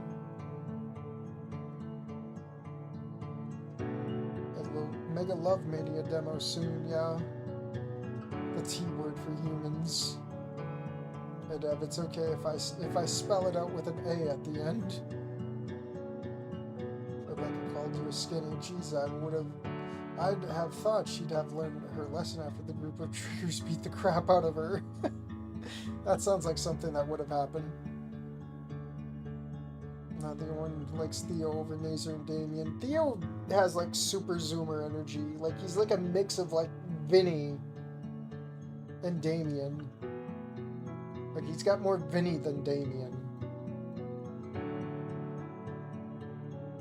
Theo has the short king appeal with the fluffiness of Reed and the wing hugs of Fang. Thanks for the shirt, no problem. Even if this is the third time through the game, yeah. Third time of rehashing. But yeah, the VOD will be here. People will go through it at double speed, catch up before the live, or if they don't catch the live, they can catch that VOD too at double speed. Well, seeing as this is the first 2 chapters, and then next stream it'll be the other 2 chapters. It'll probably be the same length. I'll have to prepare accordingly.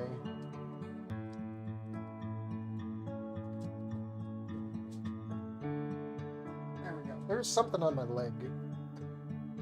Like I rolled over and picked up a sticker of some sort. Bye everyone, bye pork. Goodbye. Yeah, I don't know. Tomorrow, I don't know what I'm gonna stream. It might just be boring games. I don't know what I've been playing recently. Let me check my Steam. What have I been playing recently?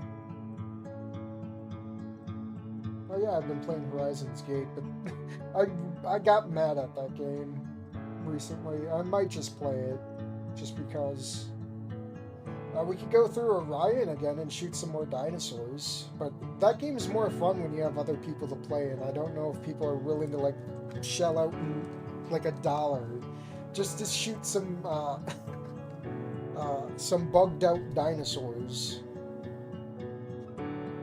I don't know. It's fun. Trust me, it is fun, but not alone. You're playing with bots that are super stupid. I haven't even touched Left 4 Dead 2. All the servers, or the RPG servers, at least for America, are fucked. And I don't like the Chinese ones because I have to actively use my translator app, which just breaks up the gameplay. I've kind of fallen out of Left 4 Dead 2. Until there's a good server for it. I've also been playing Starbound. I could probably roll up a new Starbound file for Fracking Universe. I've been trying to get into that mod. See you on Fang Friday. Yeah, we'll be here on Friday. Next stream when? Probably, well, for this, the Snoot stuff, that's Friday. But I'm going to try and stream just a game on Thursday, just for the channel's sake. Maybe I'll do Starbound. We'll see. I don't even know how good Starbound's going to be captured. I'm hoping that's not going to be a problem, otherwise I'll probably just default to Horizon's Gate again. But yeah, I'm going to get off, probably enjoy a nighttime snack, and then go to bed. Ooh, excuse me. I'll see you guys tomorrow, hopefully. And if not, there's Friday. Have a good night.